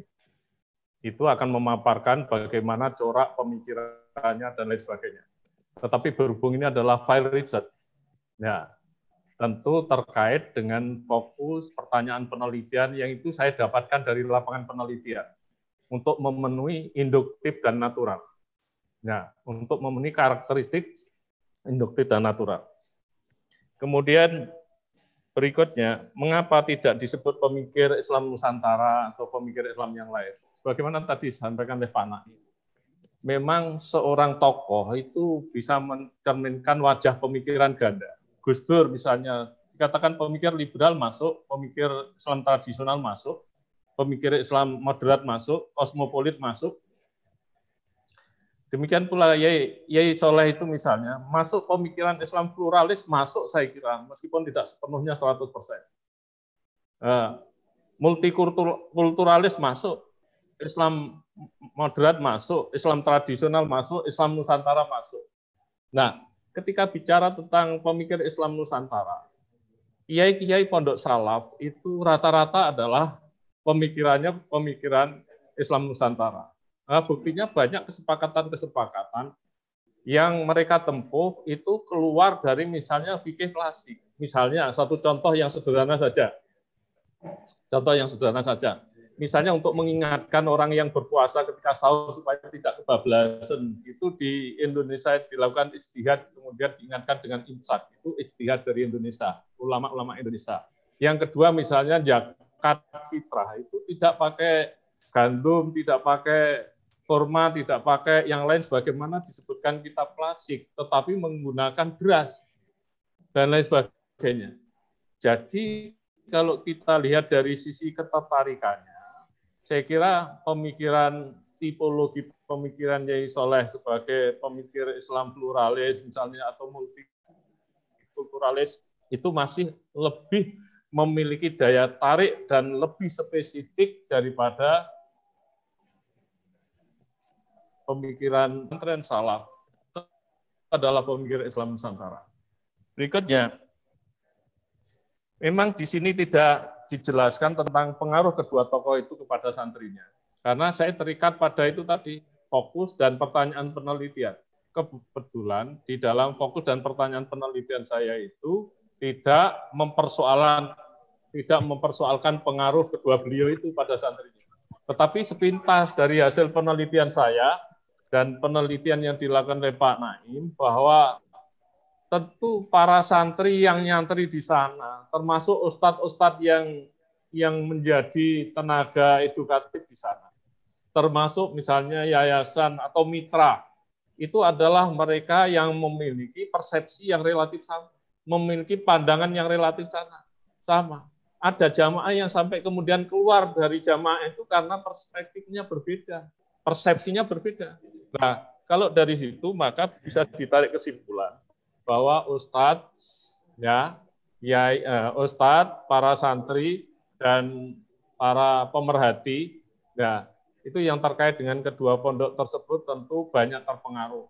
Meskipun bisa sebaliknya, dalam konteks ini Kiai Abdullah Sham itu adalah didikan Profesor Dr. Mufidah dan didikan Dr. Mafur. Jadi sesungguhnya yang mempengaruhi Kiai Abdullah Sham itu, salah satu yang mempengaruhi itu dari Profesor Mufidah, karena dia sering diajak ke berbagai lokasi, ke berbagai forum yang memperbincangkan atau forum yang menyelenggarakan aktivitas-aktivitas yang sifatnya menyalurkan pemikiran-pemikiran Islam multikultural ini. Kemudian kaitannya dengan kenapa kedua kiai itu tidak sampai pada level nasional. Nah, saya kira sama dengan Pak Muntaibun Hafiz tadi, bahwa Kiai Soleh itu levelnya bukan hanya nasional tetapi internasional. Kenapa? Romo ini, pemimpin Katolik dunia itu siapa namanya itu dulu? Romo Yohanes yang dari Jerman itu. Siapa namanya? Romo Yohanes siapa itu? Itu kirim salam hanya 3 orang di Indonesia. Pertama Gusmus, kedua Yai Soleh, yang ketiga siapa Pak Naim? Habib Jupri atau siapa itu ya? Siapa itu? Lupa saya yang ketiga. Tapi 3 orang. Jadi hanya 3 orang itu yang mendapat salam dari pemimpin Katolik dunia, termasuk Yai Soleh. Nah, tapi karena Yai Soleh itu orang andap absor, itu kegeden bagi saya itu, saya ini anak tokoh kampung, ya kegeden, terlalu besar. Tetapi realitasnya semacam itu, bahwa pemimpin Katolik dunia tidak mungkin memberikan salam kepada Yai Soleh kalau tidak melalui pertimbangan-pertimbangan bahwa Kiai Soleh itu memiliki pengaruh besar juga, bukan hanya dalam pemikiran, tetapi dalam tindakan untuk merukunkan antar bangsa, merukunkan antar umat beragama, dan lain sebagainya itu. Kemudian berikutnya, terkait dengan Pak Asmawi,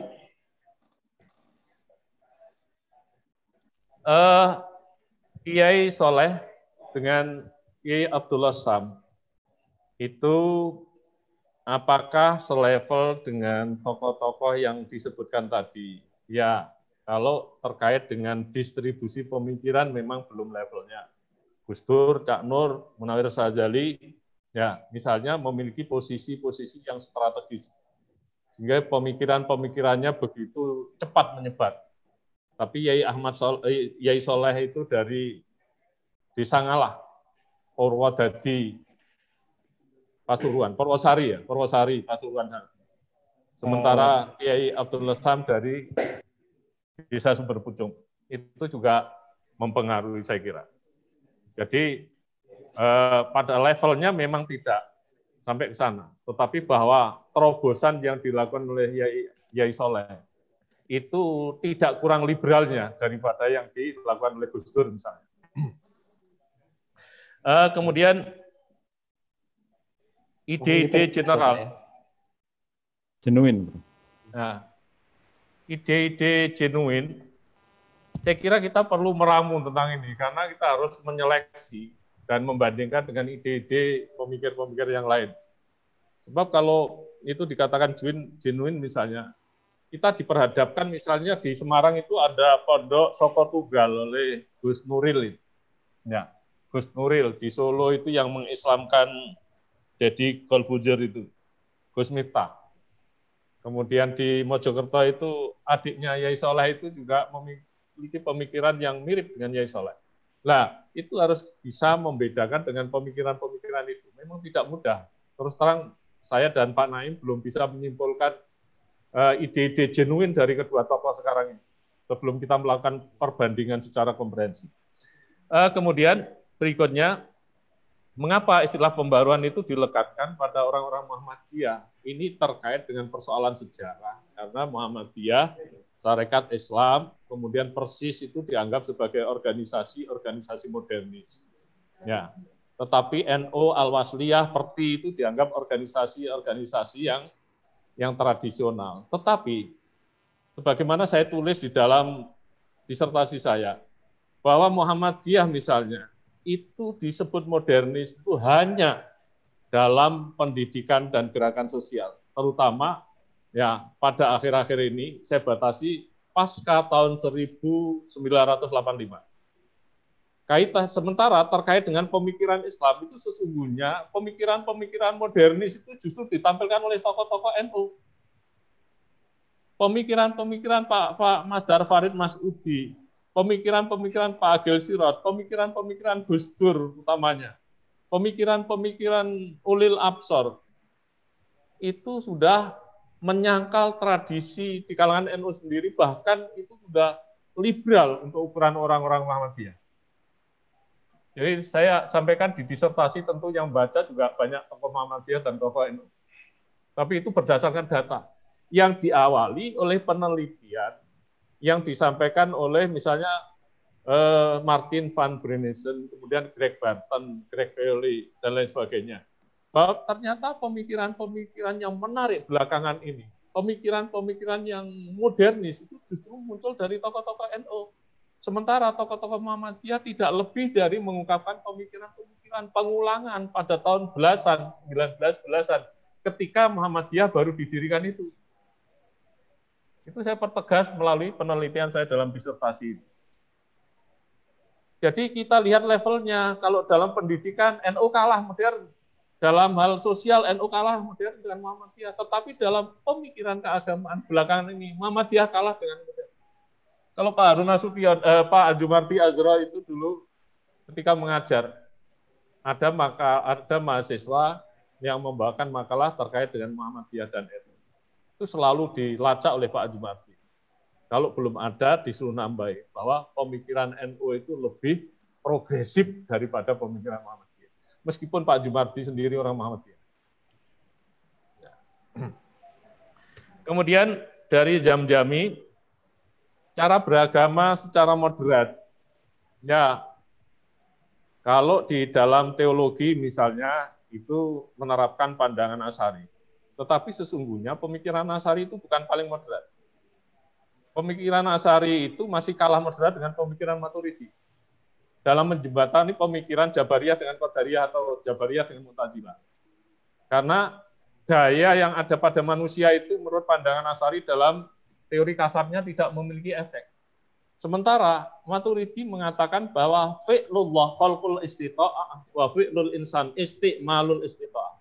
Perbuatan Allah itu menciptakan daya, sedangkan perbuatan manusia memanfaatkan daya yang telah diciptakan oleh Allah tadi. Jadi ini persoalan keterlanjuran.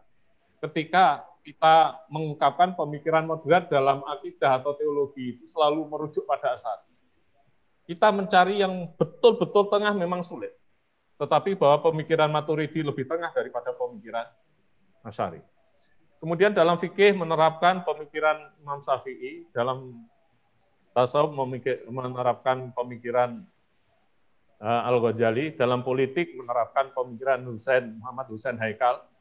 Kalau di Indonesia kemudian Pancasila itu dianggap sebagai kalimatin sawa, titik temu antar berbagai pemikiran para pemikir di Indonesia. Di samping juga pikiran-pikiran baik dari pemikiran lokal, pemikiran nasional, dan dipertemukan dengan pemikiran-pemikiran kelas internasional. Kemudian dalam budaya ketemu namanya akulturasi. Kemudian terkait dengan modernisasi, tradisi dengan modernisasi, ulama-ulama moderat kita itu sudah memegangi suatu slogan yang ampuh sekali, yaitu al-muhafadzah alal qadimi salih wal ahdu bil jadidil aslah. Entah siapa itu yang mengungkapkan. Kata Yai Masyuri Jombang itu katanya dari Ahmad Amin. Sementara katanya ya Pak Din Samsudin itu katanya dari Imam Syafi'i. Ya, saya juga nggak tahu itu dari siapa pertama kali yang mengungkapkan itu. Tetapi bahwa itu sebuah teori yang luar biasa. Karena apa? Di Barat namanya tradisi itu dibenturkan dengan modernisasi. Ketika teori-teori sosial di Barat mengatakan bahwa ketika dunia makin modern, maka tradisi maupun agama itu secara niscaya, secara otomatis akan tersingkir dengan sendirinya. Untuk menggambarkan orang-orang Nasrani, misalnya di Belanda, Pak Saifuddin, di Jerman mungkin benar, gereja-gereja di sana itu suwung semua, kecuali gereja terbesar. Dan yang mau mengikuti kebaktian yang ke gereja itu adalah orang-orang yang sudah mampu lemah. Yang muda-muda itu nggak mau. Tetapi Islam, termasuk Islam di Barat, termasuk Islam di Jerman, itu perkembangannya kan luar biasa. 1 tahun yang lalu hari raya tokoh Islam Jerman mengatakan bahwa Nasrani itu agama kenangan di Eropa. Sementara Islam itu agama masa depan. Jadi dunia makin modern, orang fanatik terhadap agama semakin banyak. Dunia makin banyak mempromosikan misalnya desain pakaian-pakaian. Link drive bisa di-share ya? Untuk yang nggak bisa dibikinkan ya, di-share. Untuk yang tidak dapat via email. Ya, saya lanjutkan. Bahwa semakin banyak mode-mode pakaian ditawarkan dari kota-kota perancang busana seperti Italia, Washington, Paris, dan lain sebagainya. Ternyata di dunia Islam semakin banyak orang yang kemudian menggandrungi busana muslim. Semakin banyak obat-obatan yang ditawarkan dari negara barat di dunia Islam, semakin banyak yang mengikuti pengobatan ala Nabi. Semakin banyak bangunan disiplin ilmu yang ditawarkan dari barat di dunia Islam, semakin banyak orang-orang Islam yang kemudian tertarik untuk mendalami ulumul Quran. Jadi teori barat terkait, teori sosial barat terkait semakin dunia itu modern, maka tradisi dan agama secara otomatis akan tersingkir, itu bolong-koming untuk menjelaskan tentang keadaan umat Islam dan perkembangan umat Islam. Dan itu telah diramu oleh ulama yang kemudian diikuti oleh ulama Indonesia. Al-Muhafadzah alal qadimi saleh itu tradisi yang baik, atau al-urfus saleh. Sedangkan wal ahdu bil jadidil aslah itu adalah modernisasi. Sehingga tradisi itu sebagai sebuah tangga untuk melaju ke modernisasi. Sedangkan modernisasi suatu saat akan menjadi tradisi. Nah, ini menurut saya teori luar biasa, al-Muhafadzah alal qadimi saleh wal ahdu bil jadidil aslah. Ini cara dalam mengamalkan agama secara modern. Kemudian saran-saran dari Pak Muntaibun Nafis. Nah, itu ya penting sekali. Kita melakukan pemetaan tentang indikator-indikator dan parameter-parameter. Asal indikator dan parameter itu sifatnya lentur. Tidak seperti apa yang menjadi konsekuensi dari pemikiran positivisme. Ya, bahwa misalnya kalau ban PT itu S1 lulusan bahasa Inggris, S2 lulusan bahasa Inggris, S3 lulusan bahasa Inggris, itu ngajar bahasa Inggris dianggap profesional. Tapi nggak dilihat bagaimana kemampuannya. Dulu kuliahnya temenan nggak? Sedangkan misalnya S1 perbandingan agama, S2, S3 bahasa Indonesia, tetapi mendalami secara otodidak bahasa Inggris. Ngajar bahasa Inggris dianggap tidak profesional, padahal kemampuannya luar biasa. Di sini ada Pak Dr. Jajeri. Itu latar belakang pendidikan formalnya nggak ada yang bahasa Inggris, tapi kemampuan bahasa Inggrisnya luar biasa.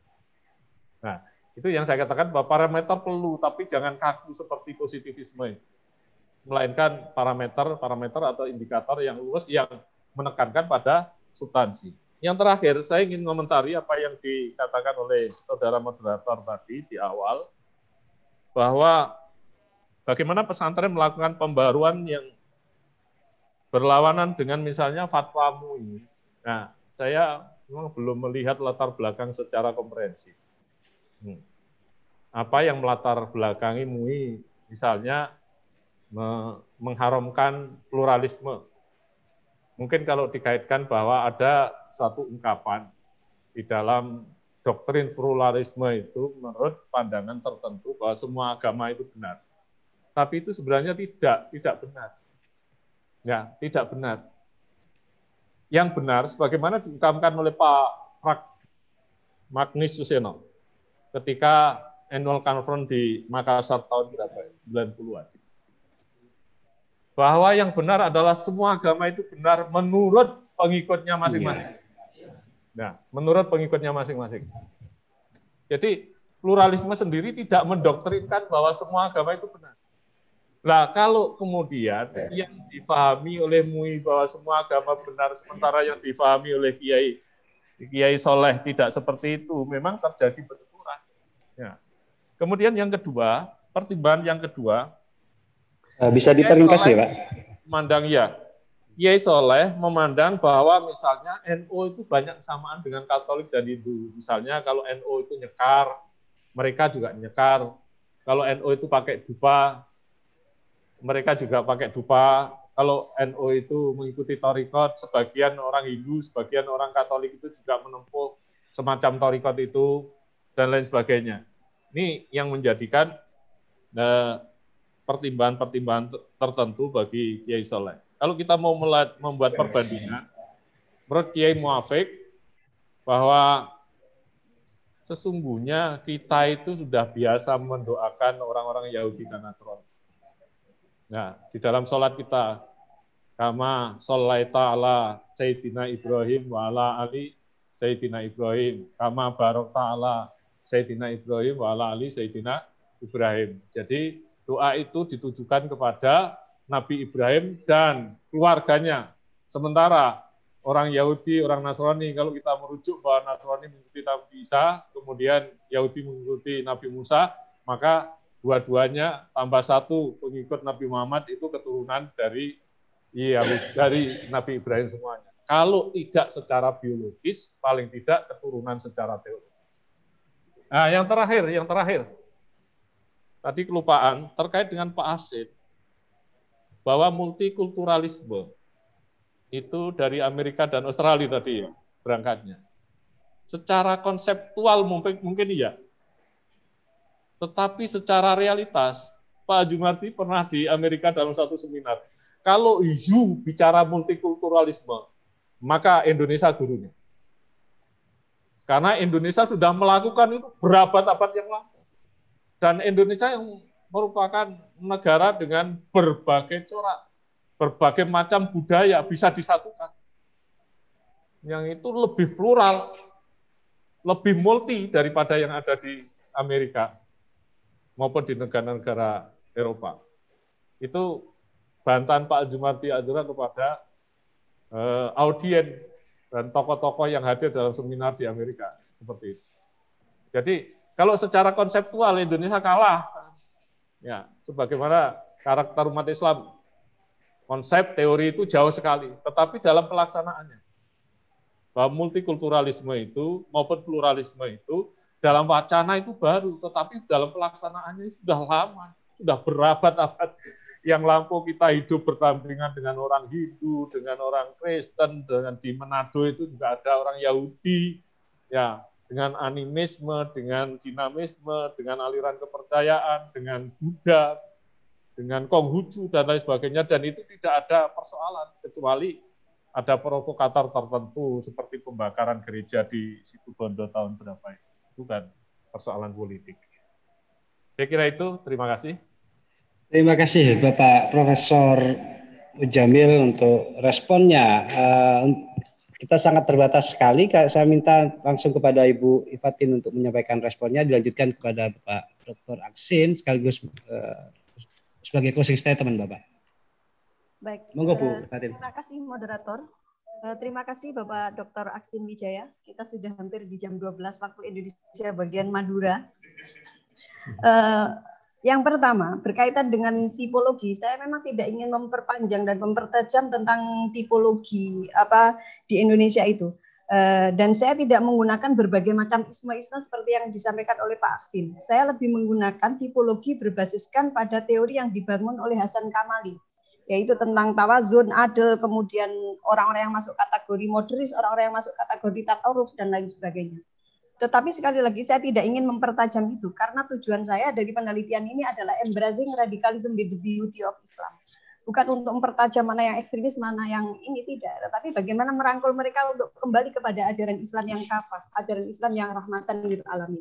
Itu yang pertama. Yang kedua berkaitan dengan teori yang saya pinjam dari sosiologi kontemporernya Luqman N. Bigger. Saya masih ingat pada catatan review yang dulu penjenengan sampaikan pada saya pada review proposal, karena jenengan adalah salah satu reviewer saya. Tapi waktu itu saya juga menjawab, memang saya tidak mengawali dari proses eksternalisasi, karena bagi saya prawacana yang saya sampaikan itu adalah proses eksternalisasi keberagamaannya umat Islam di Indonesia. Keberagaman dari orang-orang Indonesia, sementara objektivasi juga sudah dilakukan. Maka saya mengambil ujungnya yaitu internalisasi. Dan proses internalisasi ini juga mengalami 3 tahapan simultan dalam perspektif sosiologi kontemporer Peter, yaitu melalui transformasi, transaksi, dan internalisasi. Kemudian berkaitan dengan pertanyaan ketiga, sama dengan apa yang disampaikan oleh Profesor Mujamil, saya memang tidak kemudian mengeksplor dan mengelaborasi secara lebar tentang konsepsi makosid. Tetapi secara umum, dalam kajian teori saya sudah mengupas secara general tapi lengkap dari konsep makosidus syariah yang telah ditawarkan oleh para sahabat, yaitu pada masa Malik bin Anas, tentang bagaimana Malik bin Anas itu menawarkan bagaimana membuktikan maslahah dalam versinya. Kemudian menuju At-Tufi dengan jargon hukumnya, idza ta'aradul nasu wal maslahah arjahal maslahah. Saya sampai di situ, kemudian saya masuk pada formalisasi konsep makosidus syariah yang diawali dengan Al-Juwaini. Saya tidak menafikan Al-Juwaini karena formalisasi makosid syariah menurut saya terinspirasi atau embrio formalisasi makosid diawali dari Al-Juwaini. Beliaulah yang kemudian memberikan 3 gagasan dari konsep makosid, walaupun kemudian berbeda dengan usulul khamsah yang disusun secara lebih rigid oleh Syatibi. Kemudian saya melanjutkan dari Al-Ghazali, kemudian memang menurut saya sampai hari ini saya masih memilih konsep makosid syariah itu versi Syatibi dengan 5 usulul khamsah, dengan tambahan 1 dari Ibnu Asyur dan dari Yusuf Qardawi, menjadi 7 konsepsi makosid. Selain 5 tadi ada hifdzul bi'ah dan hifdzul irad, terjadinya kehormatan. Mungkin nanti tokoh makosid kontemporer di Indonesia akan melahirkan konsep makosid syariah fi hifdzi daulah. Mungkin seperti itu. Maka menurut saya bahwa konsepsi makosid ini akan terus berkembang. Dan saya juga tidak meninggalkan konsepsi makosid syariah yang ditawarkan oleh Jasir Audah, oleh Ibnu Asyur, oleh Al-Fasi maupun Makarim Zaidan. Tapi sejauh pemahaman saya, substansi makosid itu masih dipegang oleh Ibnu Asyur. Itu yang analisa saya. Mungkin bisa jadi kita berbeda pendapat. Kemudian pada pertanyaan terakhir dari peserta, saya menjawab dalam versi dan kacamata syariah, bagaimana sebenarnya kita bersikap Islam yang moderat. Kalau dalam versi saya hanya ada 2 jawaban. Yang pertama adalah ketika kita bersikap beragama secara moderat adalah selalu mendialogkan antara tekstualitas syariah, skripturalis dengan makosidus syariah, atau dari exoteris teaching dengan esoteris teaching, itu yang harus kita dialogkan. Jadi sesuatu yang sifatnya pranata formal hukum itu tidak bisa semuanya kita aktualisasikan dalam makna yang letterlek atau dohir nas dalam perspektif usul fikih itu. Kemudian yang kedua, saya menawarkan bahwa sungguhnya makosid itu hanya terbagi menjadi 2 saja, yaitu makosid makro dan makosid mikro. Makosid makro itu cuma ada 1, yaitu wa ma arsalnaka illa rahmatan lil alamin. Sedangkan makosid mikro ya yang terdefinisi dalam berbagai macam koridor fikih, dalam fikih jinayah ada makosid mikro, dalam fikih muamalah ada makosid mikro, dalam fikih ibadah ada makosid mikro, sampai di dalam fikih BA itu memiliki makosid mikro. Ketika terjadi perbenturan apa yang dipertanyakan oleh Dr. Asim tadi tentang haji, taksini, doruri, dan lain sebagainya, maka pilihan kita ya seperti itu. Mana yang lebih maslahah? Maka doruri, taksini bisa jadi adalah aturan formal, letterlek. Maka yang harus kita pilih adalah mana yang lebih menjanjikan kemaslahatan universal. Itu yang harus kita dulukan. Sehingga makosid makro lebih didahulukan daripada makosid mikro. Walaupun makosid mikro sendiri tidak ada 25% yang tertuang di dalam tekstualitas ayat. Sisanya adalah kerja kita. Kerja para mujtahid untuk merumuskan kembali bagaimana makosid mikro dari setiap pranata hukum yang ditawarkan oleh sumber hukum transenden, baik itu Al-Quran maupun Sunnah.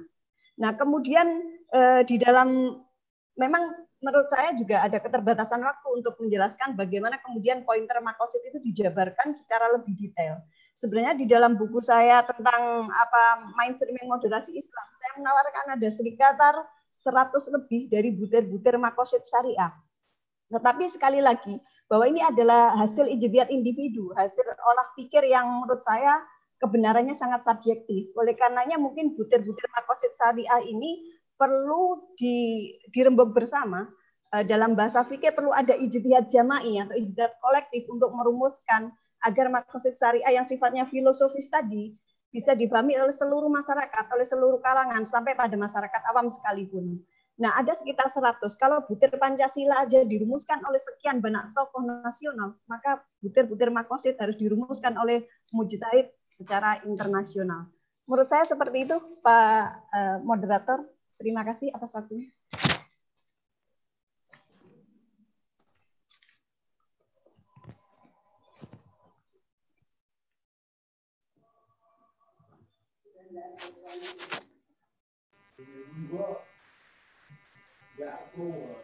Mengundang Bapak Dr.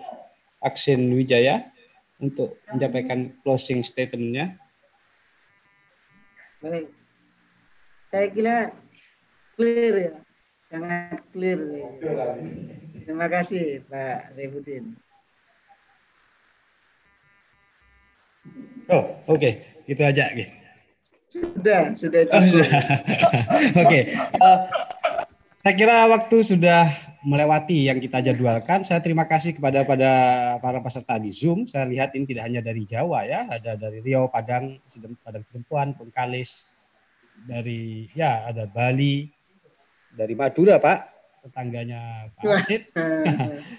Saya sampaikan terima kasih untuk bergabung di acara ini, dan sekali lagi ingin saya sampaikan bahwa ini acara-acara rutin setiap hari Rabu pukul 10 yang bisa diakses di Zoom dan kanal YouTube. Dan untuk tema minggu depan kita akan ketemu dengan riset tentang dinamika perguruan tinggi dan daya saing kelembagaan bersama Dr. Asyaril Muhajir, kemudian Profesor Sokib dan Ibu Dr. Husnul Khotimah, dan sebagai pembahas kolega dari Bapak Dr. Aksin, Bapak Dr. Mukibat juga ya dari IAIN Ponorogo. Terima kasih saya sampaikan bagi peserta yang tadi sudah mengisi dan memperoleh link melalui via email, dan jika belum silakan diakses sertifikatnya di drive kami di alamat yang seperti tertera di screen Bapak Ibu sekalian. Saya juga sampaikan terima kasih kepada LP2M yang sudah memfasilitasi teman-teman yang di belakang layar bekerja untuk mempersiapkan acara kita pada siang kali ini. Saya minta maaf untuk kekeliruan atau kesalahan, kekhilafan selama memandu acara ini. Sekali lagi terima kasih. Saya tutup acara ini dengan bacaan Alhamdulillahirabbil alamin. Assalamualaikum warahmatullahi wabarakatuh. Waalaikumsalam warahmatullahi wabarakatuh.